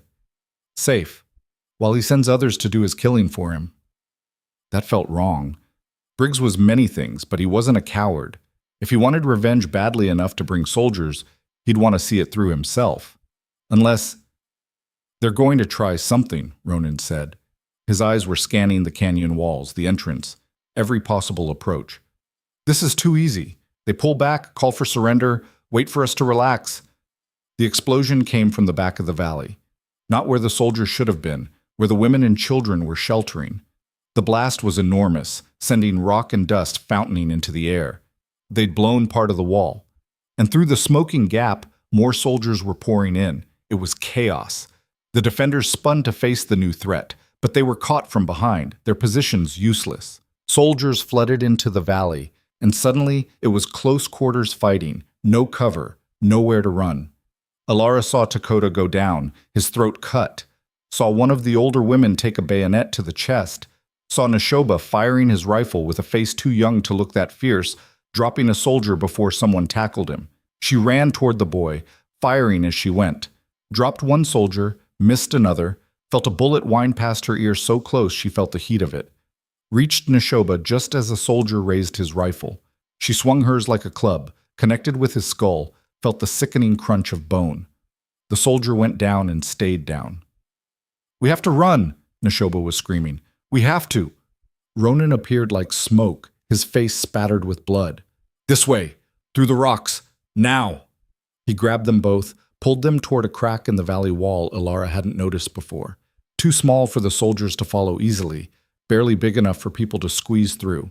Others were running too, the retreat dissolving into pure survival. The soldiers were shouting, chasing, firing into the fleeing crowd. People fell. Alara didn't look back to see who. They squeezed through the crack, Ronan first, pulling Neshoba, Alara bringing up the rear. Behind them, she could hear soldiers trying to follow, getting stuck, cursing. The crack led to another canyon, then another. Ronan led them through a labyrinth of stone that he seemed to know by instinct. Behind them, the sounds of fighting faded but never disappeared entirely. They ran until Alara's lungs were burning, until her legs were shaking, until the only thing keeping her moving was Ronan's hand on her arm, pulling her forward. Finally, he stopped in a narrow defile, his chest heaving. Wait, let me listen. They froze. Alara could hear her own heartbeat, Neshoba's ragged breathing, the distant echo of gunfire. But nothing close. Nothing immediate. Are they? Neshoba started. Quiet. They waited. 5 minutes. 10. The sounds of fighting grew more distant, then stopped altogether.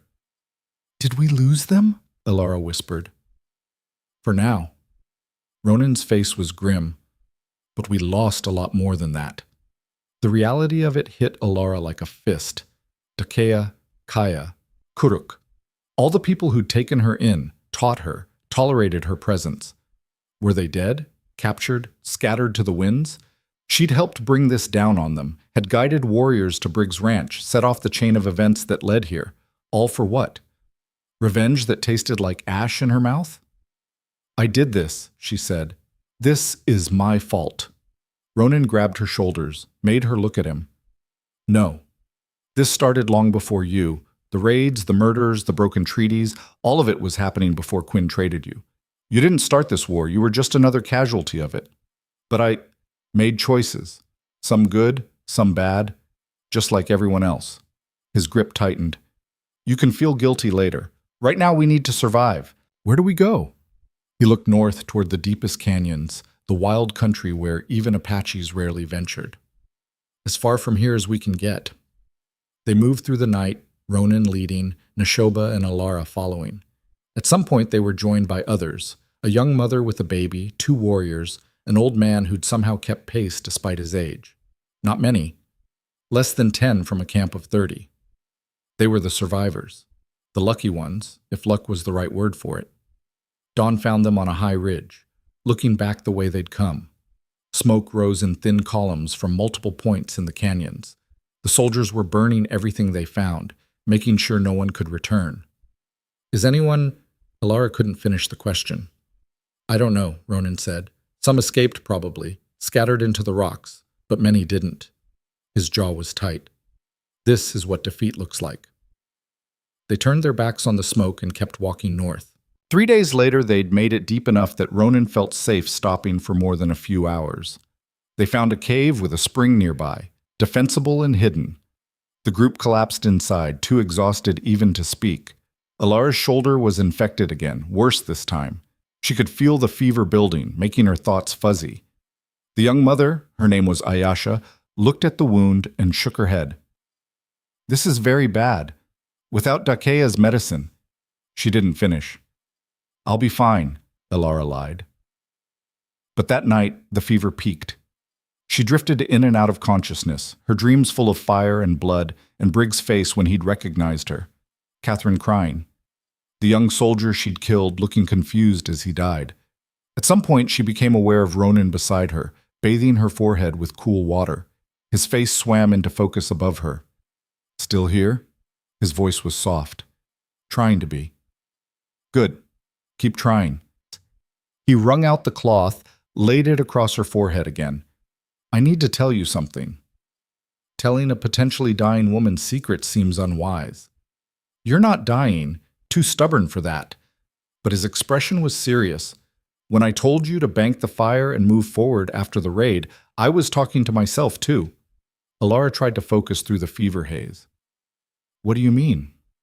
I spent 10 years angry at the whites who took me, at the school that tried to erase who I was, at the people here who never fully accepted me when I came back. His hands stilled. That anger made me good at being a scout, good at being alone, but it didn't make me happy. What changed? You. He said it simply. Watching you transform yourself, watching you choose strength over bitterness, even when bitterness would have been easier, it reminded me that I could make different choices too.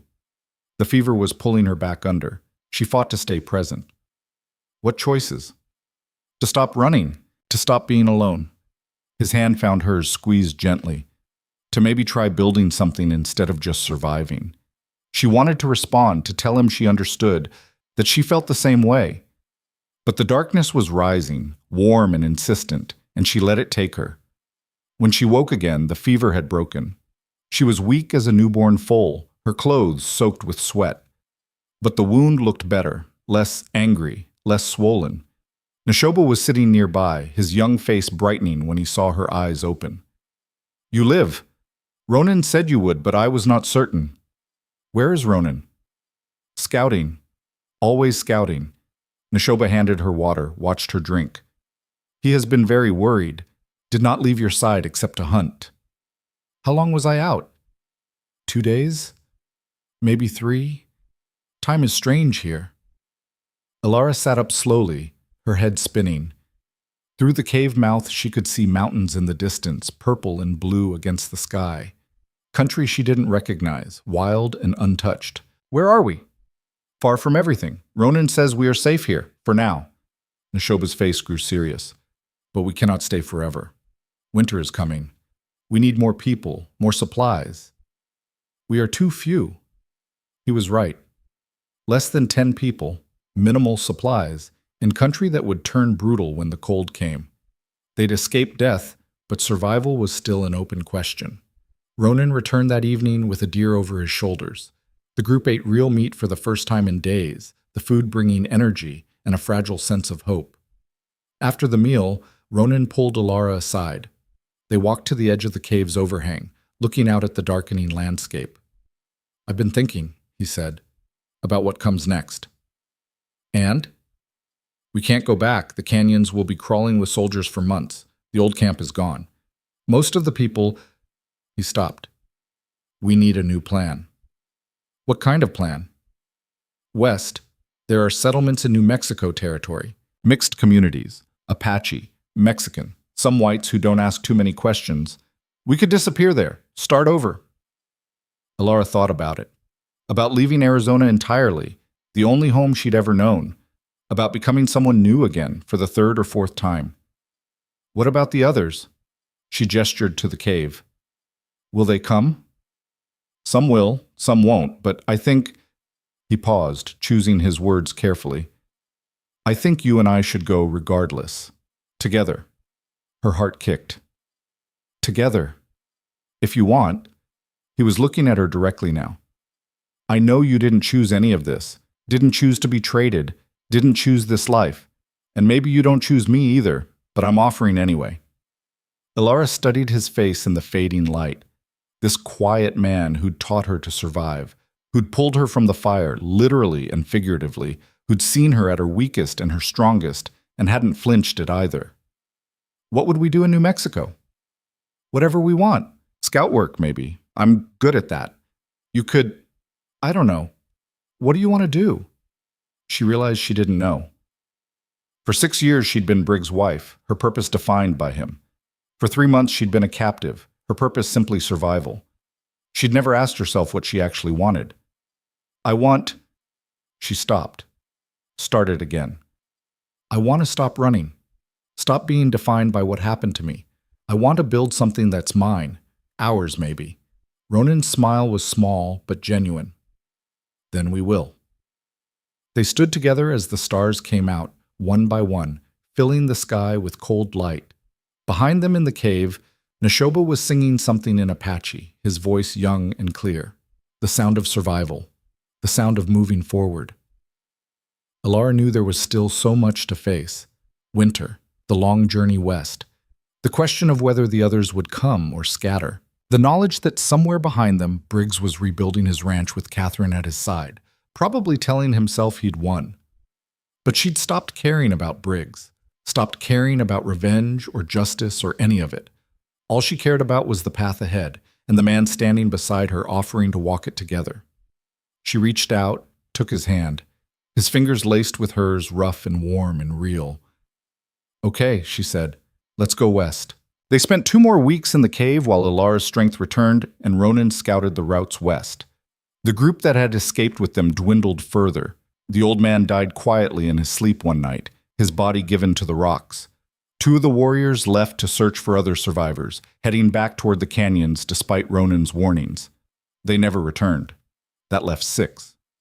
Alara and Ronan, Neshoba, who refused to be separated from Alara, Ayasha, and her baby daughter, and a warrior named Bidzi, who'd lost his entire family in the attack and had nothing left to stay for. 6 is enough, Ronan said the night before they planned to leave. Small groups move faster, draw less attention. 6 is nothing, Bidzi countered. He was sharpening his knife with angry strokes. We should find the others, regroup, fight back. Fight with what? We have 3 rifles, maybe 20 bullets between us, and a nursing mother. Ronan's tone was patient but firm. Fighting now is just dying slowly. So we run, like cowards. We survive, like people with sense. Ronan met his eyes. Your family would want you alive, not dead in some pointless last stand.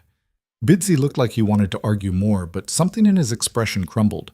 He went back to sharpening his knife, the sound harsh in the quiet. Alara understood his anger. She felt it too, the unfairness of it all. They were the ones being hunted, driven from their homes, scattered like leaves. And for what?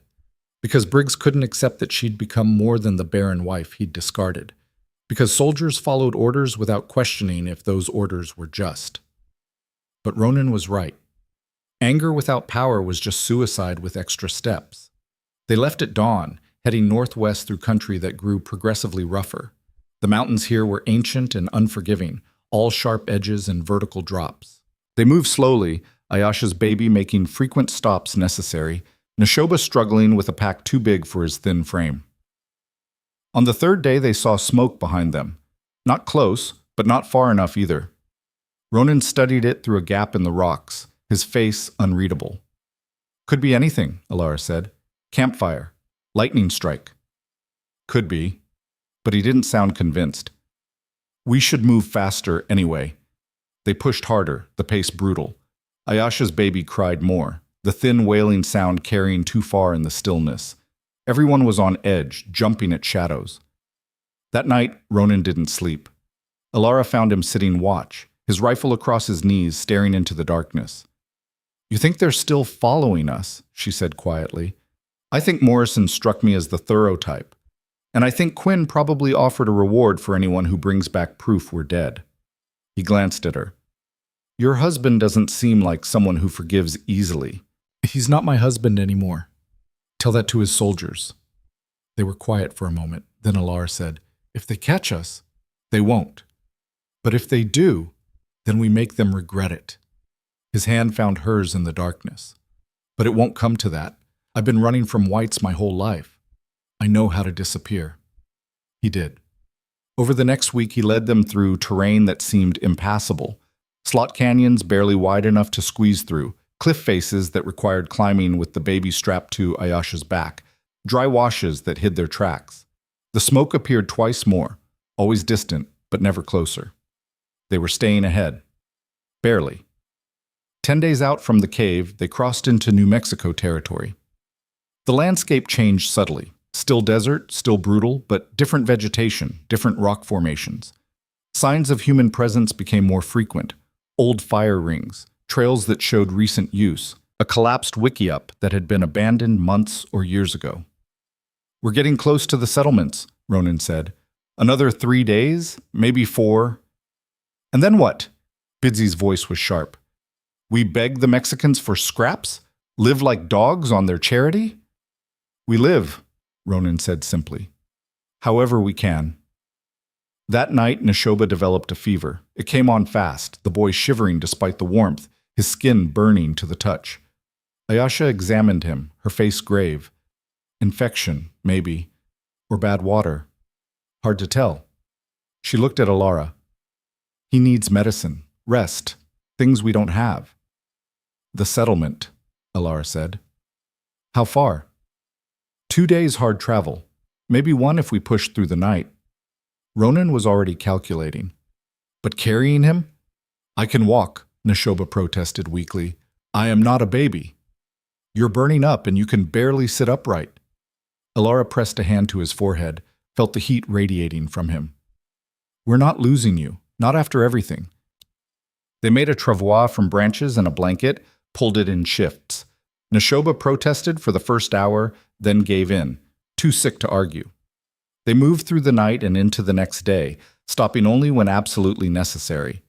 The smoke appeared again that afternoon, closer this time. Close enough that Alara could see it was multiple fires, not one. Close enough that Ronan stopped pretending it was anything but pursuit. "They're pushing hard," he said quietly, "trying to close the distance before we reach the settlement. Can we make it?" "Maybe." He looked at Neshoba, fevered and unconscious on the travois. "If we leave him, we definitely can." The suggestion hung in the air. No one spoke. Then Bidsy said, "We don't leave our own. That's what makes us different from them." It was the first thing he'd said in days that didn't drip with bitterness. Alara felt something in her chest loosen. "Then we move faster," she said. They did. Through the gathering dusk and into full night, navigating by starlight and Ronan's instinct. The baby cried and was soothed. Neshoba mumbled in fevered Apache, words Alara couldn't understand. The travois caught on rocks and had to be freed, and behind them, growing steadily closer, the sound of horses. Dawn found them in a wide valley with no cover. Ahead, maybe a mile distant, Alara could see buildings, the settlement. Smoke rising from morning fires, the sound of dogs barking, signs of life.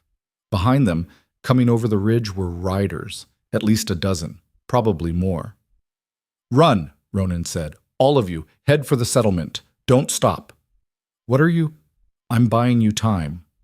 He was already moving to a cluster of boulders, the only cover in the valley. "Bidsy, with me. Everyone else, run." Alara grabbed his arm. "Ronan, no.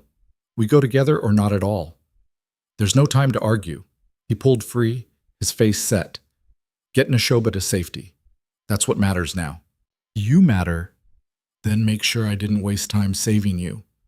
He cupped her face briefly, his calloused palm warm against her cheek. Go, now!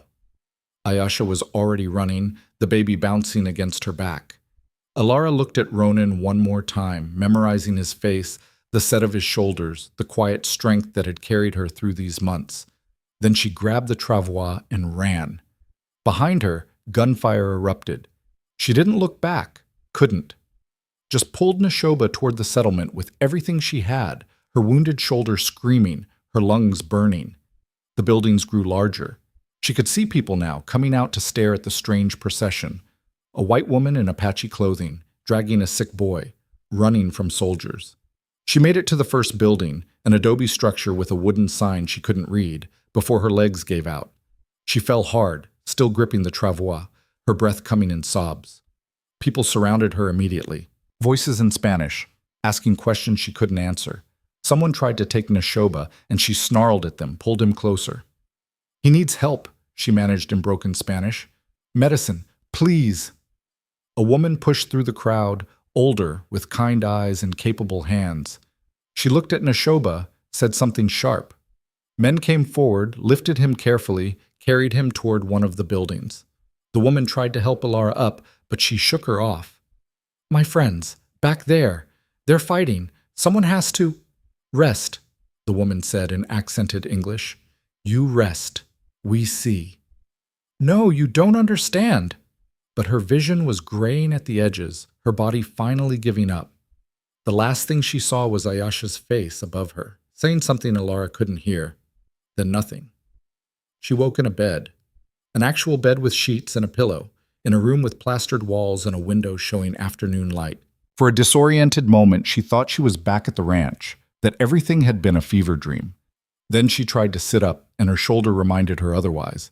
The kind woman from before appeared in the doorway.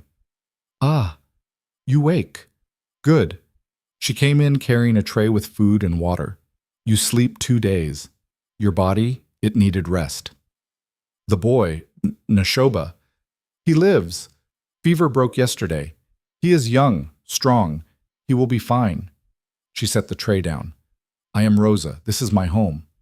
Thank you. Alara's throat was tight. The others… Rosa's expression shifted. The men who came with you. They fight the soldiers in the valley. We hear the guns for maybe 1 hour. Then it stops. And? 2 men come to the settlement after. The soldiers, they do not follow. Rosa poured water, helped Alara drink.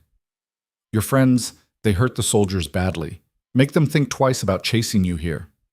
Ronan, the one who stayed behind, is he lives, is with the other one, Bidzi, at the cantina, both wounded but alive. Rosa smiled slightly. They ask about you every hour, very worried. Relief hit Alara so hard she started crying. Just sat there in this stranger's bed, weeping like a child while Rosa patted her hand and made soothing sounds. When she finally stopped, Rosa said gently, This life you run from.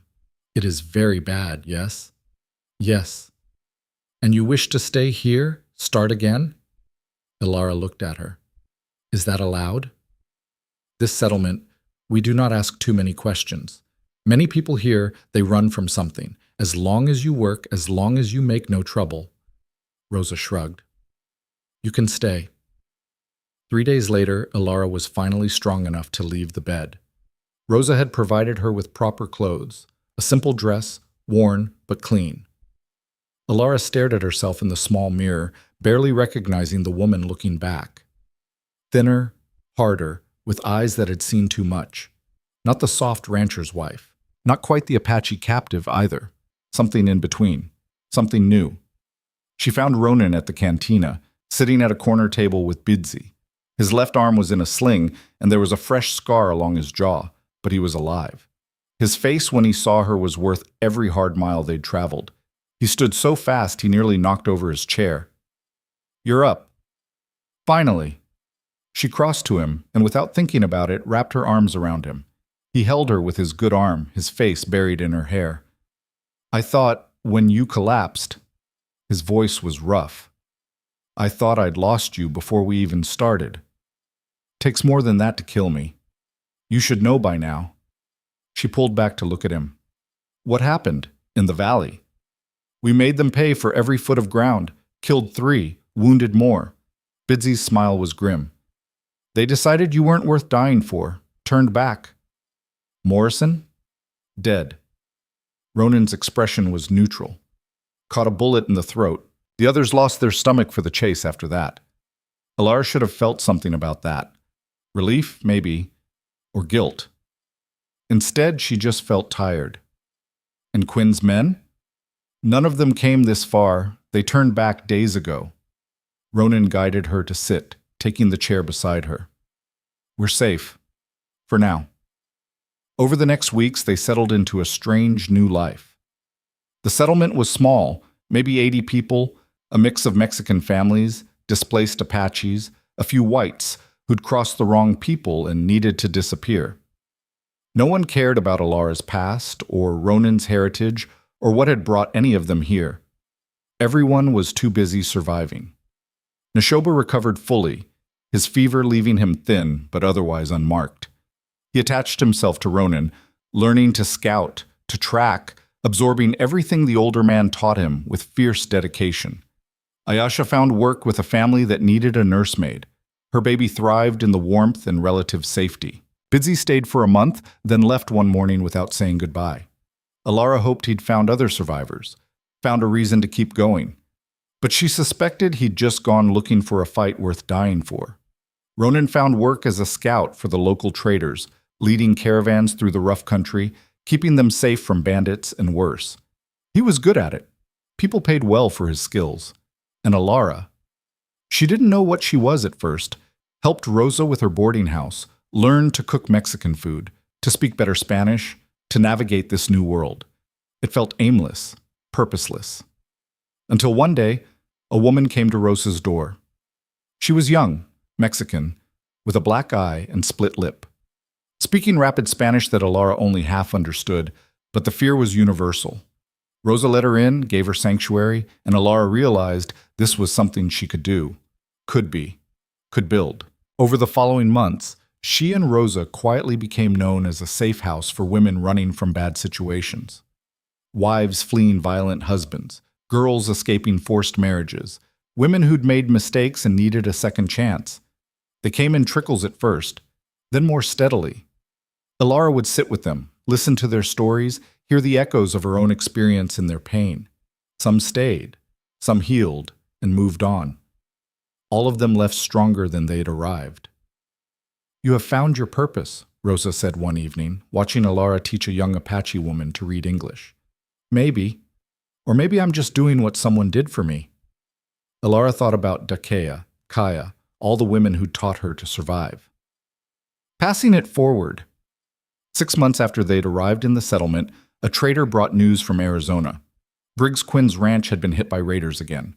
Not Apache this time, Comanche, looking for easy targets. They'd taken everything that wasn't nailed down and burned the rest.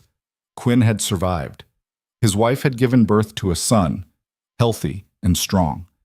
But the ranch was finished. He'd sold what was left and moved to Texas, trying to rebuild somewhere else. Alara waited to feel something about that. Satisfaction. Vindication. Anything. Instead, she just felt distant, like hearing about events that had happened to someone else entirely. You don't care, Ronan said that night. They were sitting outside Rosa's house, watching the stars come out. About what happened to him. I used to think I would, that knowing he'd lost everything would feel like justice. She leaned against his shoulder. But it doesn't matter anymore. He's not part of my life. Hasn't been for a long time. Good. His arm came around her. You're free of him. She was. Finally, completely free. Not because Briggs had lost his ranch or his dreams, but because she'd built something better. Something that was actually hers. A year after their arrival, Ronan asked her to marry him. No formal proposal, no grand gesture. Just the two of them sitting by the river that ran past the settlement, his hand finding hers. I was thinking, he said carefully, that we should make this official. The U.S. part. Alara smiled. That your idea of a proposal? I'm not good at pretty words. You know that. He turned to face her. but I know I want to wake up next to you for the rest of my life. Know I want to build something with you. A home. A family, maybe, if you want that. Her breath caught. I can't have children. You know that. I know you can't give birth. That's not the same thing. He gestured back toward the settlement. We've got Neshoba, who's basically adopted us. And half the women you take in have kids who need looking after. There's more than one way to make a family. She kissed him. Long and slow and full of promises she intended to keep. They married a month later in a simple ceremony with the whole settlement in attendance. No priest, the settlement didn't have one, just an old Mexican man who performed the binding in Spanish and Apache and broken English. Neshoba stood as witness, grinning so wide his face looked like it might split. Alara wore a dress Rosa had made, simple but beautiful. Ronan wore his best shirt and looked uncomfortable and perfect. When it was done, when they were officially bound together, Alara felt something she hadn't felt in years, maybe ever. Peace. Not the absence of struggle. There was still hard work, still women who needed help, still traders who needed scouts, still a world that could be cruel and arbitrary. But the kind of peace that comes from knowing who you are and being okay with it. She was not the woman Briggs had traded away. Not anymore. That woman had been soft and scared and defined entirely by her failures. The woman she'd become was hard where it mattered and soft where it counted. Could skin a rabbit and defend herself and navigate 2 languages and 3 cultures. Could help other women find their strength because she'd found her own.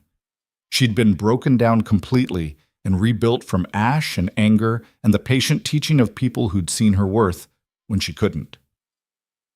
That night, lying beside Ronan in the small house they'd built together on the edge of the settlement, Alara thought about the path that had brought her here. The trade that had felt like death.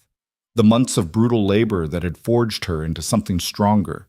The raid she'd helped plan and the lives it had cost. The desperate flight and the fever and all the moments she'd nearly given up. She wouldn't change any of it. Couldn't. Because every hard mile, every mistake, every choice, good and bad, had led her here. To this moment. To this man beside her. To this life she'd built from nothing. You're thinking too loud, Ronan murmured sleepily. Sorry. What about? How far we've come. How far we still have to go. She turned to face him in the darkness. Whether we'll make it. We'll make it. He said it with certainty, no doubt in his voice. We've survived worse than whatever comes next. He was probably right. They'd survived raids and soldiers and fever and loss. They'd survived themselves, their anger, their thirst for revenge that could have consumed them. Whatever the future held, they'd face it together. Not perfectly. Not without scars. But together. And that was enough. Outside, a coyote called to the moon. Alara listened to its lonely song and thought about the woman who'd heard that same sound months ago in a different canyon, scared and broken and certain she'd die in this strange land. That woman was gone. Dead and buried and mourned. In her place was someone new. Someone who'd chosen to survive, to grow, to become more than the sum of what had been done to her. Alara Quinn had died in those canyons. What remained was just Alara. No last name needed, no husband's identity to define her, just herself, rough and imperfect and free. She closed her eyes and let sleep take her, Ronan's breathing steady beside her, the sound of the settlement settling into night. Tomorrow would bring new challenges, new women who needed help, new paths to navigate. But tonight, she was home. In a bed she'd earned, beside a man she'd chosen, in a life she'd fought for with everything she had. And that was worth more than any empire Briggs could have built, worth more than revenge or justice or any of the things she'd thought she wanted. It was simply worth everything. The end came quietly, as the best endings do. Not with fire or blood, but with peace, with the knowledge that she'd survived the unsurvivable and come out stronger on the other side. The trade that was meant to break her had instead set her free. And in the end, that made all the difference.